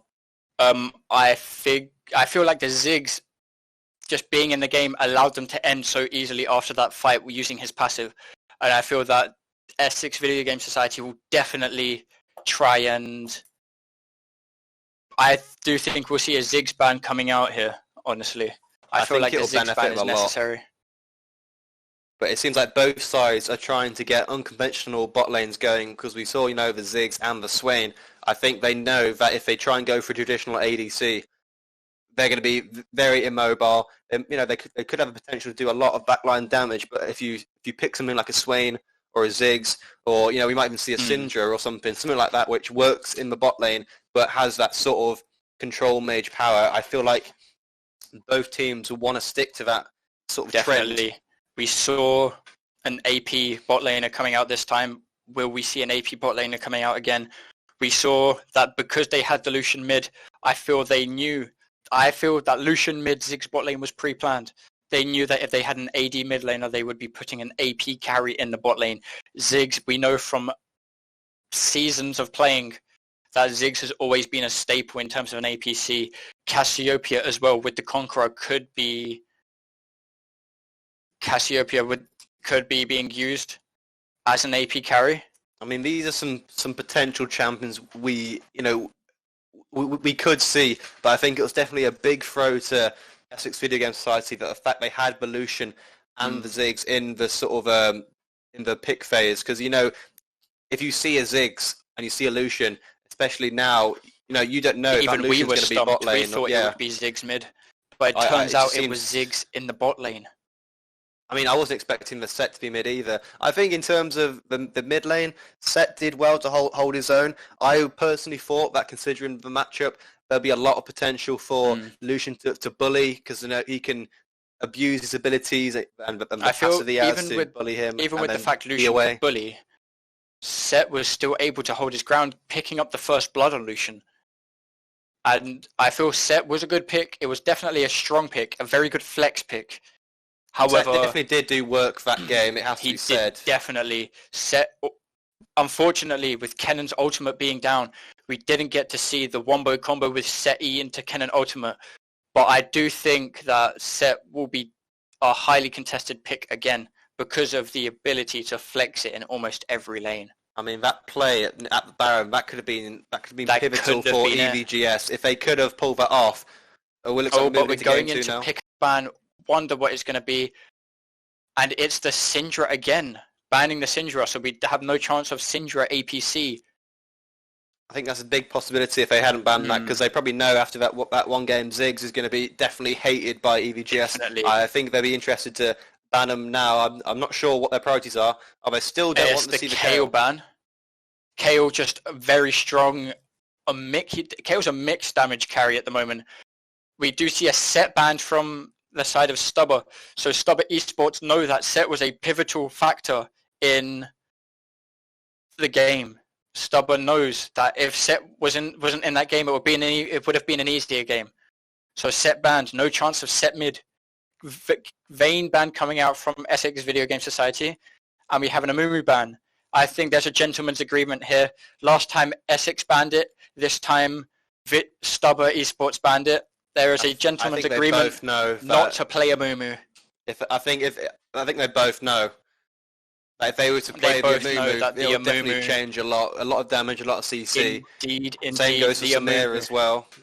I don't think they really want to see Samira in any of these games because with how a very strong. Oh, we have the Lucian. Now, what would be interesting to see if they now pretend that it's Lucian mid and play it bot lane. We do see the Ziggs up. I wonder if EssexVGS Society will pick up the Ziggs and try and play it themselves to counteract STUBA eSports playing it. I think the STUBA eSports are preparing to flex the Lucian, depending on who's mid lane, and it looks like the Zed. I don't see how Zed could go anywhere else besides mid. Zed, you can have a Bruiser Zed top. It is possible. I saw LL Stylish do it in one stream. But it'll be interesting they'll probably to see who comes up next and decide from there where they go, because Lucian can probably go top, mid, and bot. So Lucian's just one of those champions that is so heavily flexible that you don't know where he's being played. We have a Zac being picked up here. Zac was a lot of CC, a lot of tankiness, able to pick up the Zac banned last game, as you said, allowing potentially a pocket pick, potentially a strategy that Essex had been planning. But as we get this last pick coming, we have now blue side picking. They're taking their time with these. Akali being picked up. This. Oh, no. Oh, the Volibear again. The Volibear. I'm surprised Volibear's still up. EssexVGS Society definitely going to be having nightmares about that. I think in terms of the last game, the problem that Kennen and Set had was their sort of lack of mobility per se, but at least if the Volibear is as pivotal this game, the Zed may be possible to escape those early definitely deaths. Using the W. I'd like to see Zed picking Ignite, but I would not blame him for taking Cleanse. We do see Akali here. Now we don't know if this is Akali top or mid, and we don't know if this is Lucian top, mid, or bot. So we have no idea where these three champions can go, because these three champions can go. We could have Lucian mid, Volibear top, Akali, Lucian bot, Volibear top, Akali mid. We could have Volibear jungle. We know absolutely nothing about this. We see the misfortune coming out from the red side. We saw in the show match from the EssexVGS Society that misfortune being played by Influentic was extremely strong with Dark Harvest and Collector. I don't know if they'll go the same route this time because of how risky it could be to do that. We see the Ziggs being banned here. The Ziggs is out as well. I think we did say that was a big influence on the game's but outcome. This could be one of those moments where they put that Lucian bot lane and have just wasted a ban from EssexVGS Society. So it'll be interesting to see if STUBA has planned this far ahead. I think I'm still predicting another bot lane champion here. I think it's the same as last time we saw Evolution, and we the assumed he would be Malphite bot ban lane. here. The Malphite being banned, very interesting indeed. This could be a Volibear top lane then. Malphite extremely good into Volibear sometimes.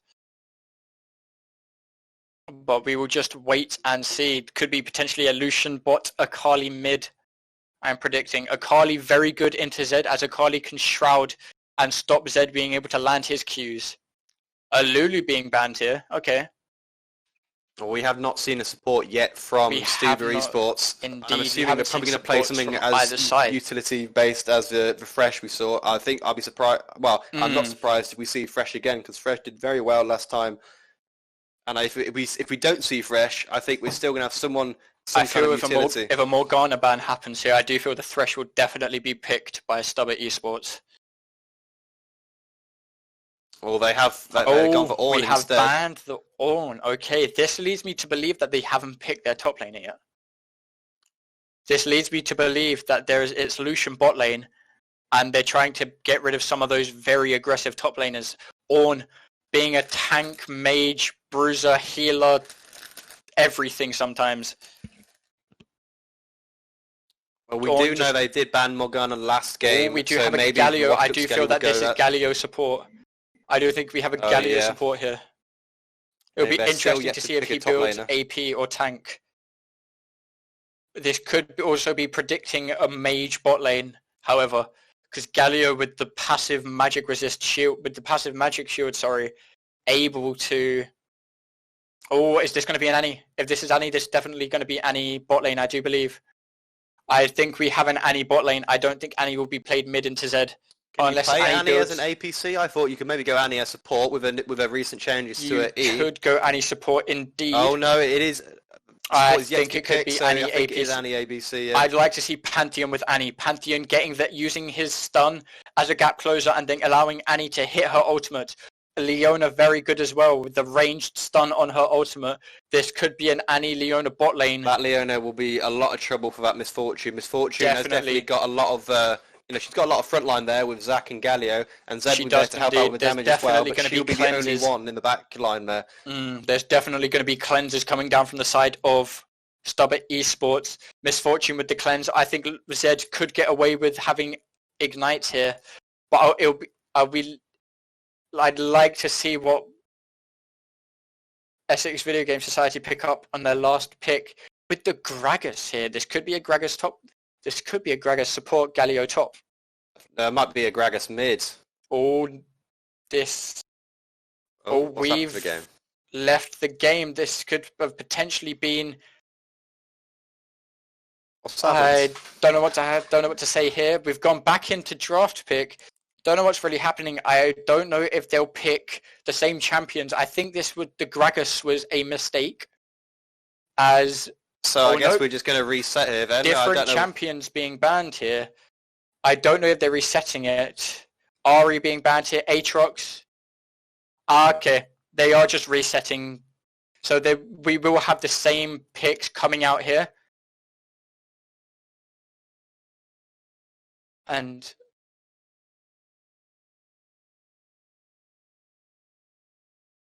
So I do feel that the Gragas here was the incorrect pick. Galio was going to be the support. We just see every single champion at beginning with A being banned here. Camille being picked. Okay, maybe well, I'm Camille not sure was the wrong pick here.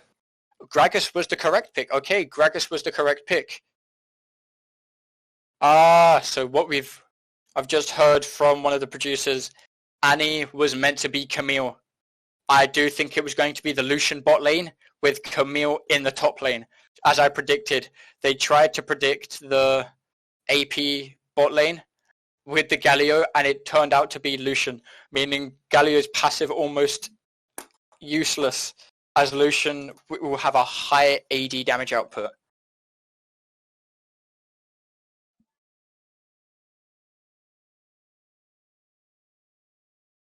So, James, what are your thoughts on this draft, the Camille top lane? Oh, they banned my Aurelion Soul. They banned your Aurelion Soul, your one trick. How could they? I mean, I'm definitely surprised with the fact that we restarted the picks here. I don't know how EVGS will respond to the fact that there's now Camille. Maybe they were actually expecting to see that, Annie. But if it was a mistake, then I guess we'll have to live with that. But the Camille is definitely a lot of AD on this side here. I'd like to see. I hope Essex Video Game Society wins this. If Essex Video Game Society loses this, I don't know what to say here. Hopefully they can bring it into a Game 3 with the silver scrapes. And I have very high hopes for this Zed. I think Zed needs to perform this game Zed needs with to single target damage. Zed needs to perform very, very well in order to try and snowball this mid lane into a win. Akali from behind can sometimes be almost useless. We do have the Gragas top, as I predicted. Gragas into Camille. I think Gragas going tank could be very good, but he needs to be wary of Camille's true damage on her Q. But other than that, I cannot wait to get into Game 2. Okay, so as we go on to the Rift, we see the Misfortune Galio bot lane, Zed in the mid lane, Zach in the jungle, and Galio top. Gragas top, and then on the side of blue side we have... You said Galio. What did I say? Did I say Galio top? I meant Gragas top. And on the blue side we have the Camille top, the Volibear jungle. Again, I've got high hopes for this Volibear jungle. We have the Akali in the mid lane and the Lucian Leo in the bot lane. Very good team comps. I'm so excited for this game. I think there's a lot of single target damage coming from the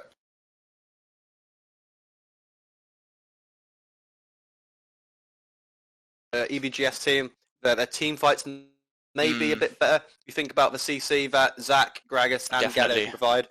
But I would be worried about how MF is likely to be the only backline here, because Zed will be, he'll be invisible most of the time doing his ultimates and all that, and it'll just be left with the new MF in the back. Rework going invisible every time he gets a kill. So maybe... Now we do see both junglers here starting red side.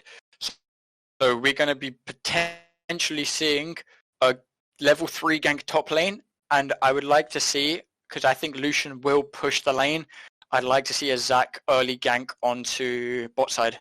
Well, I think Zach has definitely got that potential for his level 3 ganks, but I don't know if you think about who he's be ganking. Camille, quite mobile. Akali especially quite mobile. Indeed, we do have a lot of the bot lane would be the better option in this case, but even still, Lucian can still dash out the way. I think Zach will still try to get that early lead though. He might be able to blow a flash. I think that's his best case scenario. Although now diving in the bot lane. Oh, there is... Leona has to burn the flash here. Quite an optimistic dive there, It was an extremely optimistic dive, but we do not have any summoners blown by red side here, and we have the Leona Ignite and Flash being used. Now it's interesting, Volibear thinks that Misfortune has used her cleanse, so this could mean a potentially failed dive early due to this. So it'll be interesting to see if bot lane is a focus, as they feel that Misfortune only has her flash. We do see position here for an early gank. Indeed. Zach is going bot side, but the ward placed near Tribrush could give them the vision they need. They don't have any wards. They don't see the Zach. Oh no, they see the Zach. They saw the Zach as they cleared, as he used Scryer's orb, giving him vision of the ward, but giving them vision of him. Now we do see only level 4 here. He can't really jump that far. He needs to wait for another level. Very true. Which he might have, but seeing as he's already been spotted, I think it might just be an early reset. Stay under the tower. So in the mid lane, it is quite even at the moment. Akali up in CS, but Zed is getting the poke onto Akali, missing both of his Qs. I didn't know we had LL Stylish in our game today. They've used their potion, so it's going to start. Yes, it's going to start me poking each other a bit more. And indeed, we do have Akali with the fleeting footwork though. So Akali does have a little bit of sustain with her runes. Zed with the electrocute will be able to do a lot of damage. We do have Zac nearing the mid lane, so it will be interesting to see if Zac tries to blow a flash here. Akali hits the E onto Zed. Will she take it? No, I don't think she will. She'll try and get this cannon, but Zed hits the electrocute. So much damage coming out onto the Akali. Kill there, an early kill, yes indeed. Over dive there. Oh, that would be a very good first word for EVGS. I think there was a bit too much use of that with the flash from the Zed. He's very desperate to get that first blood. But he tried. They got that kill. The Zac got it. Camille body slammed out of that stun, and unfortunately wasn't in range to take a turret shot. Camille getting the reset though. I'd hope to see Camille going Triforce. I think that's still what you build on her. I don't know season 11 items anymore, but I'm very excited. Red side taking the lead already. Hopefully they can keep this lead, and hopefully it can snowball into something better. Zed does not have the flash now, so he is slightly more prone to ganks. We see Volibear coming in to try and gank the Zed. Zed's very far pushed up. Will we be seeing the Volibear flash? We're going to be seeing the flash onto Volibear. The ultimate coming out from the Zed.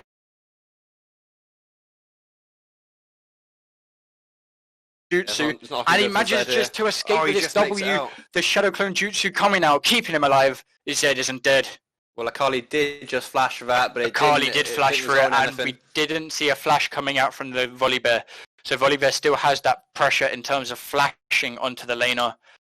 I was expecting him to use it maybe a little bit earlier, his stun maybe with the flash, but I guess seeing as how mobile Zed is, they know they can't really secure the kill. He must have had... Maybe they should have waited for him to use his shadow first before trying to commit to We see Gragas with the grasp. Every time he auto-attacks does so much damage and is healing every time. So he's keeping quite even with the Camille, even with Camille buying Mercurial Treads. And we do see press the attack onto Misfortune this time, understanding that she needs to play slightly more passive, especially with Lucian being a very high DPS champion. We see Zed pushed up to the turret though. This could be potentially a dive here. Zac's looking to go mid lane, but is spotted under control, so goes into his red side jungle. I want to see a focus on the mid lane here, as I feel that a bit slower than the last game in terms of definitely a lot slower. Trying to be safer to make sure they don't give those early leads. Not as much roaming from Leona. Yeah, I think that's going to definitely hold them back this game, but STUBA eSports, because Leona can't make those. Well, you never know, she might do, but it's the same. We have Leona fresh, so potentially pathing mid here.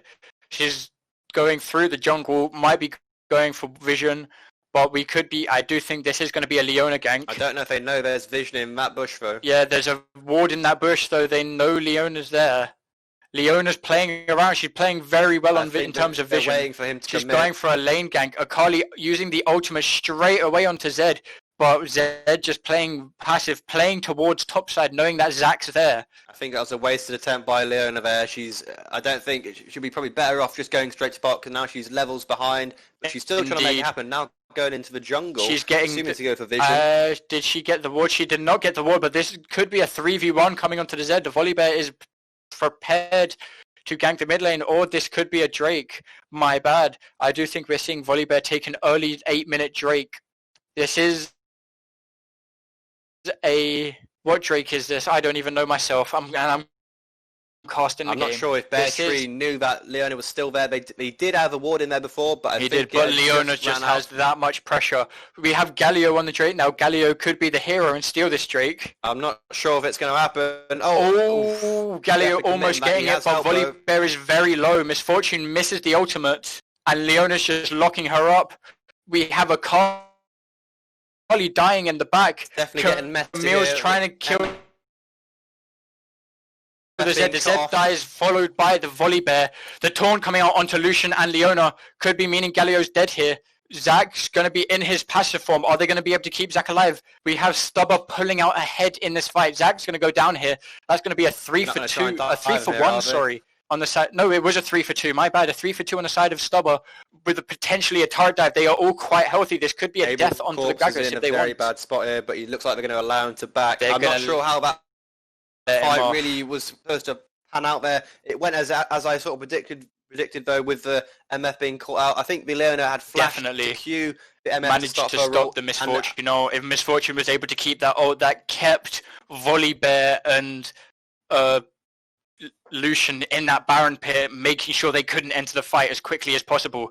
We do see Zed using those electrocution procs to keep that Akali at a low HP, but we have Camille wanting to gank here.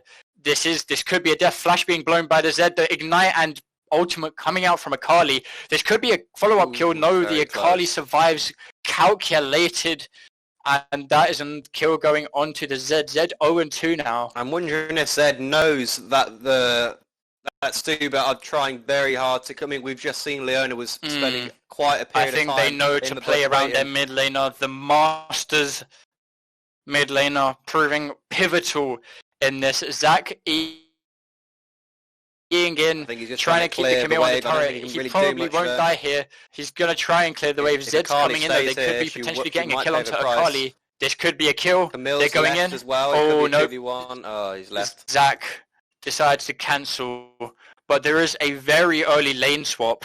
They know that because Herald's up, they want to keep their bot lane as close to the objectives as they can. So we see Volibear has taken Herald. So that's going to, I believe this could be a Herald top. This could be a first turret coming top lane, which would be very interesting to see. There is Zach and Zed both there, ready to swing if they need to. And we do see Camille being pushed under the turret due to Misfortune and Galio having a lot of range damage.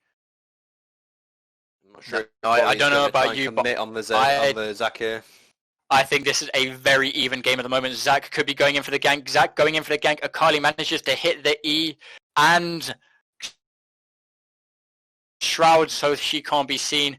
We do have Galio mid as well. So we have three. Oh, this could be a kill coming onto the Galio, onto the Gragas even. Gragas flashes towards the Lucian, but Lucian manages to flash away and get the kill. They're still top. They should have realised that the Herald had just been taken, and that, I mean, Zach did see that the Volibear was in the river, so I'm not sure if he assumed that he would back him, but I guess he just tunneled and assumed that you could get a kill on the Akali mid. But as we said, Akali is definitely, I would say, too mobile, but definitely very mobile, and Zach needs to try and secure those early kills to help his lane, because if they're going to target the Zed this game, he's going to need as much help as he can get. Indeed. We see Zach going in for the gank on Camille. He's able to hit the Q, bring Camille back as close as possible. The ultimate coming out from Misfortune won't be able to pick up the kill, but we could potentially be seeing an escape from the Camille. Camille escaping Misfortune, unfortunately mistiming or mispositioning her ultimate to not get as much damage as she wanted. Camille lives, and we now have two ultimates blown on the red side. Essex Video Game Society almost 3k behind in gold already. I'm not feeling good about this. No, MFC as well. I think it's almost a certain kill with Leona and I think this is overkill in Leona's ultimate. Doesn't even get a chance to move. What do you expect? We got a kill onto the Misfortune. Misfortune overextending. What I like to say again, a lack of vision. We do have good vision topside. I will have to agree, we have vision in the mid lane, we have vision in the top lane, but bot lane there was not enough vision. We see how side jungle, if you're doing your blue buff, STUBA eSports know you're doing your blue buff, so they can instantly path topside and play more aggressive topside. We see Zach as a strange interaction. I'm not sure how that interaction works. I know he can definitely use the Q on anything he can attack, but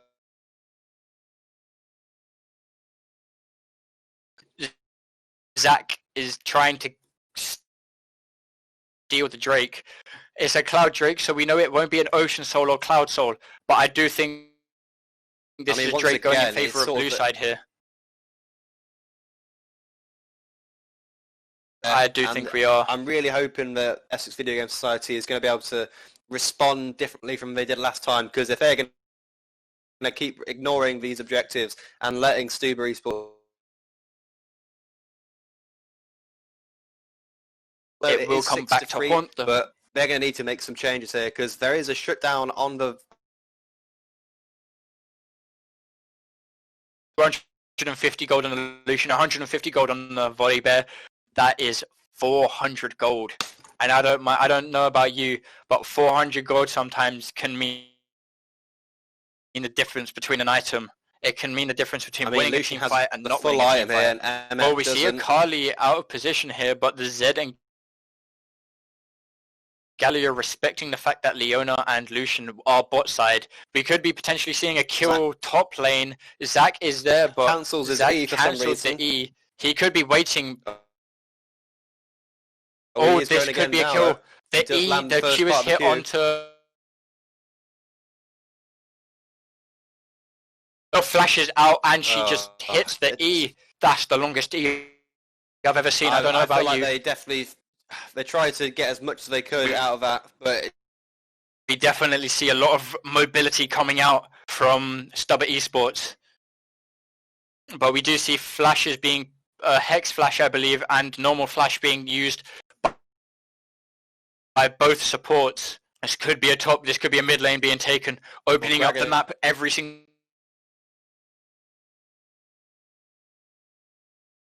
Everyone's there now. Zach has range on his E now. Gragas is top. She doesn't have... Going in, the ultimate coming out, hitting the Volley Bear and Leona. Leona should be going down here. Unfortunately, they can't hit the carries, but as long as they can kill the tanks, they could potentially get this mid-lane turret. Camille is not TPing. Camille's going to be split pushing. Top. Standard solo queue. Camille split pushing even when your team's behind and calling it a team diff.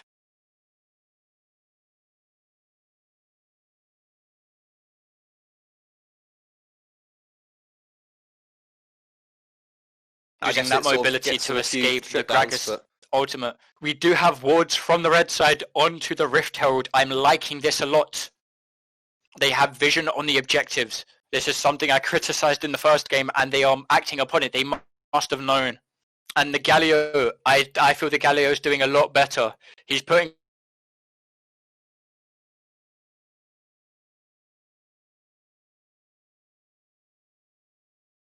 He's definitely got much more of a presence than the Bard he was playing last game. We do see the Akali Leona moving STUBA eSports. Blue side want to take this. I would like to point out Zed went Eclipse, trying to get a little bit more sustain and tankiness from the shield. They're going for the kill onto Lucian instead of trying to get the Herald.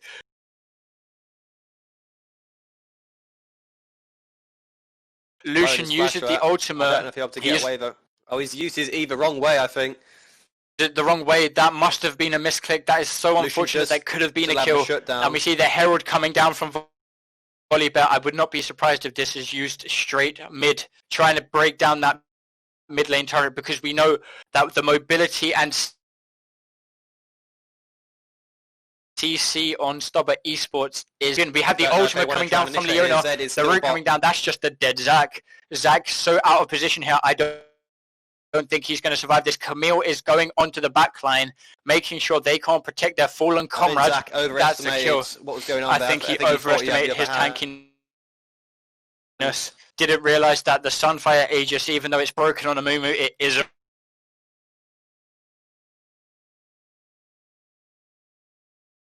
Camille using the ultimate coming out from a lot of damage there. Very low players on the side of STUBA.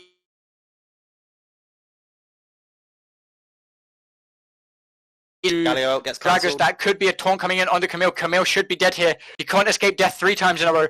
Camille is dead. The death mark. Bear Tree, what was that? Oh, this could be a kill coming down onto Lucian. No. The Misfortune is stunned here, but this could be a 1-for-1. I don't think this is worth. Misfortune, one of the strong pushers, dies to try and kill the Lucian. She gets the shutdown, which is amazing. 450 gold, but she dies in the process. Oh, Akali's out of position here as well. Need to try and fight.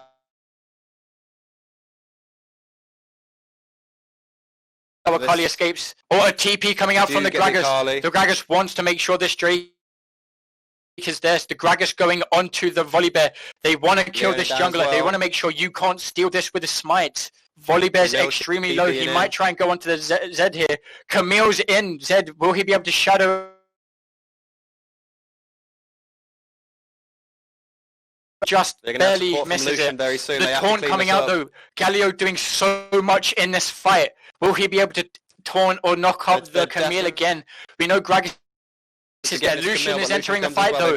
Lucian doing so much damage with the ultimate, picking up the kill on Galio and Gragas. This was so close, but unfortunately, commend to wrap that up. The Galio was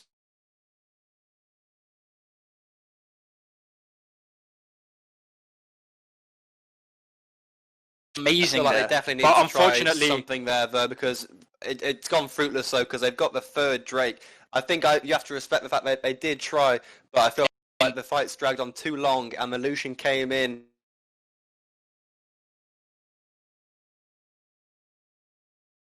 I think too soon. Weaker side, so they had to respect going into the enemy jungle. They didn't expect to put vision there, but it was a very good team fight. A very good team fight from both sides, but blue side, using the death timers, was able to barely pick up the win, and we see now a focus around Baron.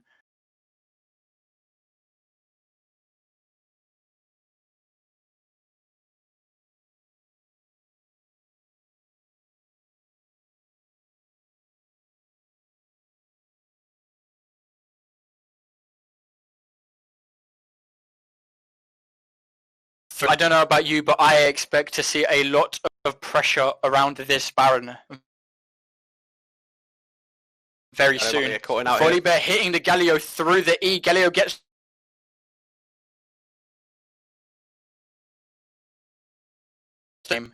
I'm not sure how Galio didn't know that Camille was there. I'm hoping that EVGS were communicating to him that she was coming from... everywhere on the map. This could be a Baron coming out. Really coming in handy for him now. This could be they could force a Baron fight here. Essex know that they're on this. They need to try and steal this. Can Zach get the steal?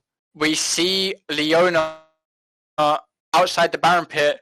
Can Essex Video Game Society steal this? We've got MF with the ultimate. We could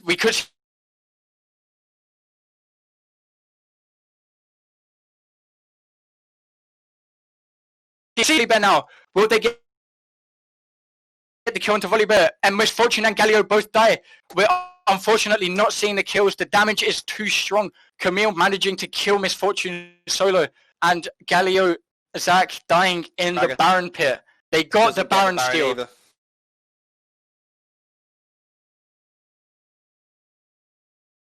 don't know where Zed was in that fight. He was moving around too much using his shadow clones. We haven't ultimate coming down onto Gragas by the Camille, locking him in that cage, and that's a death. That's an... It's not looking very good for EVGS here.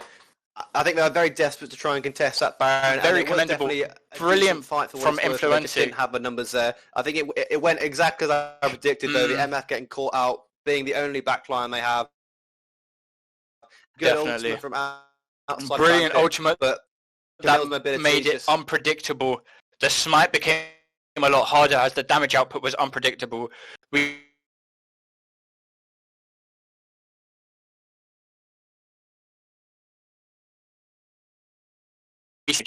have a Night Harvester coming out from the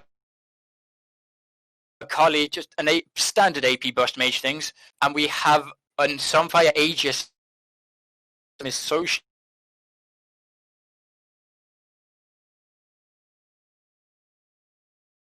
breaker on the Camille. I believe that allows the Camille to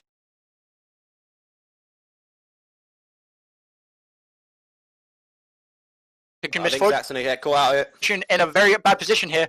Akali dying though. Camille coming on the backline, going for that.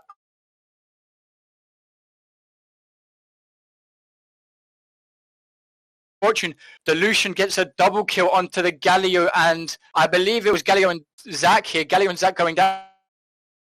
We have a stun going down onto the Gragas.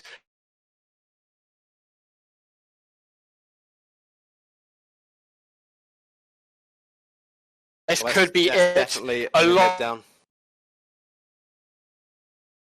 A lot of pushing power Drake is coming from Lucian. They could be could be taking this to Drake. They could be moving to the Drake, getting that vision that we've spoken about so much. They are sort of low, all things considered, for Leon on half health there. The people who have just died will...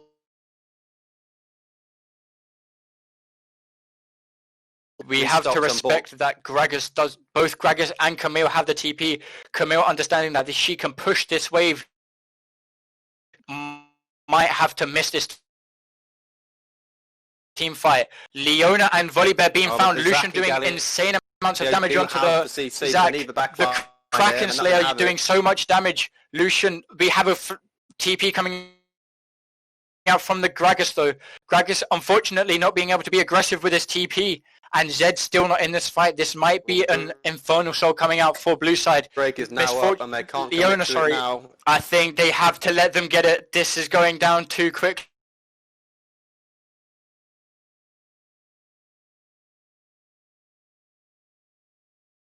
They are going to try fight for it though. It might be a last stand. MF only is just still alive though. Oh, Misfortune just slam dunked by the... I think this could be a GG. Inhibitor minions already in the base. Zed just trying to get a kill. Pushes away from the Akali. I think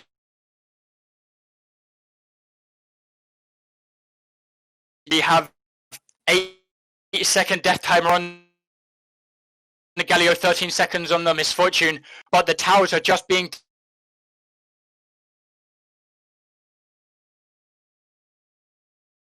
filling up. Come on, you can do this.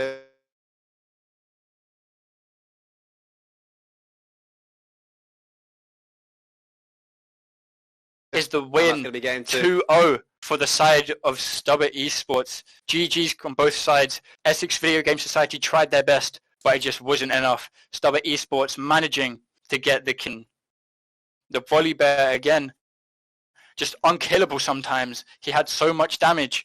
And I don't know about you, but I think we have a lot to learn from these two games. I mean, I think they're going to, EVGS are definitely going to make this a learning experience. I mean, I say they definitely did better this time around. They definitely did try and fight for the objectives. Definitely. They did steal that Baron, but I think in most of these fights, there was definitely a numbers disadvantage with EVGS side. I do feel STUBA that eSports did have a lot of pressure, and they realised that the MF was the true backline, and in every single fight, MF was getting caught out, having to blow flash, her ultimate being cut short. The range from STUBA eSports being used to full effect to pick up the kills onto Misfortune. Camille with her E being able to gap close over walls sometimes so you couldn't see her. Akali with her ultimate and E being able to just instantly get to Misfortune and put damage onto her. Lucian with his dash. We had dashes on everyone. We had Hex Flash coming out on the Leona, allowing her to sometimes flash over the wall. She always had flash. And I think one thing we need to take away from this is that both teams did their best. We saw amazing plays from everyone here. We saw Baron steals. We saw Drake fights. We saw everything here. Every player, both teams put their hearts on the line to try and get the win.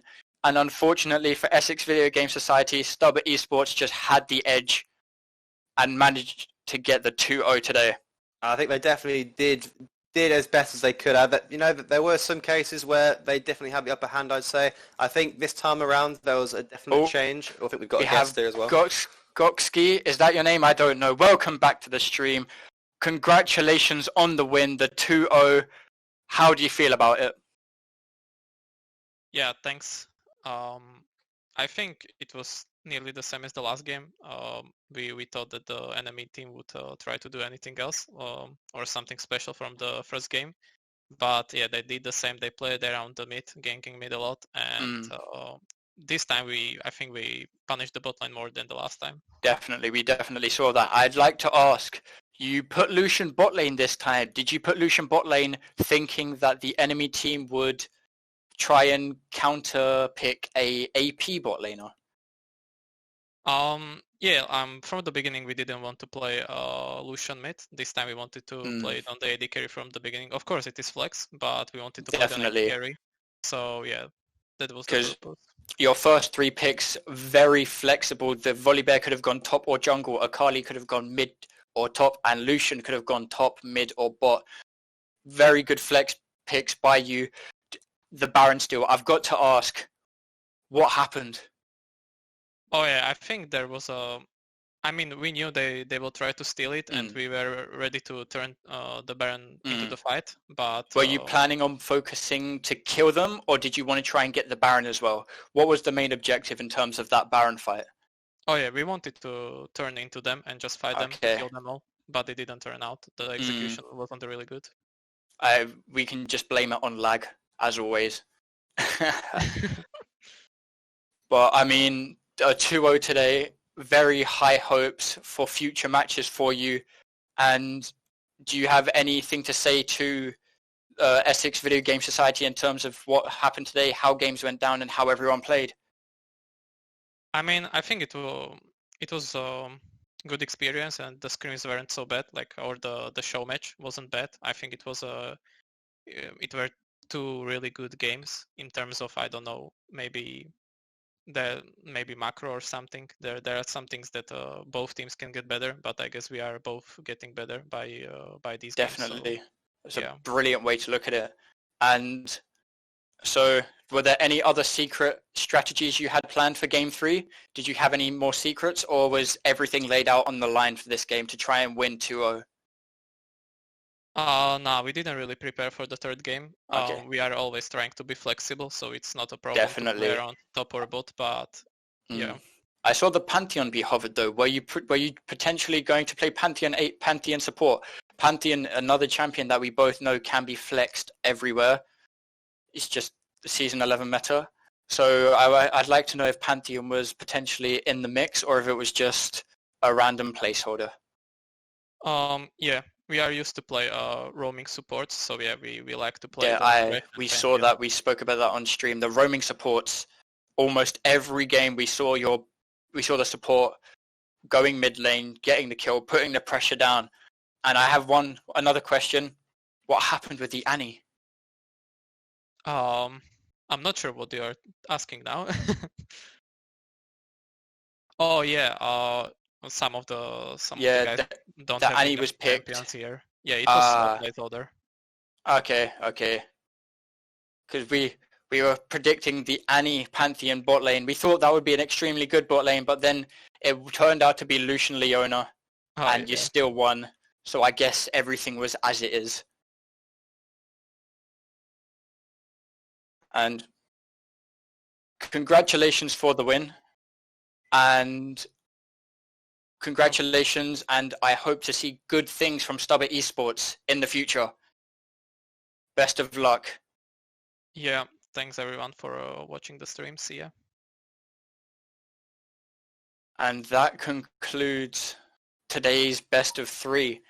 I think we have a lot to learn from it, as the STUBA jungler said, and we, especially on the terms of Essex Video Game Society, they have a lot of macro to work on, and they now understand how other teams can play their games, how they can play roaming supports. Roaming supports were very strong and very pivotal in this game, I believe. I'm hoping that they do sort of, they do learn from this, because that is definitely well thought. STUBA did deserve the win overall, I do believe. I do think though that they realised, what they could become. I mean, you were just saying there with the STUBA support, definitely very pivotal. I know they picked Volibear, like the jungle was definitely I'd say in the second game it did go a lot better in terms of preventing those early ganks, and Essex early game was a lot better. And I'd like to thank everyone for joining today.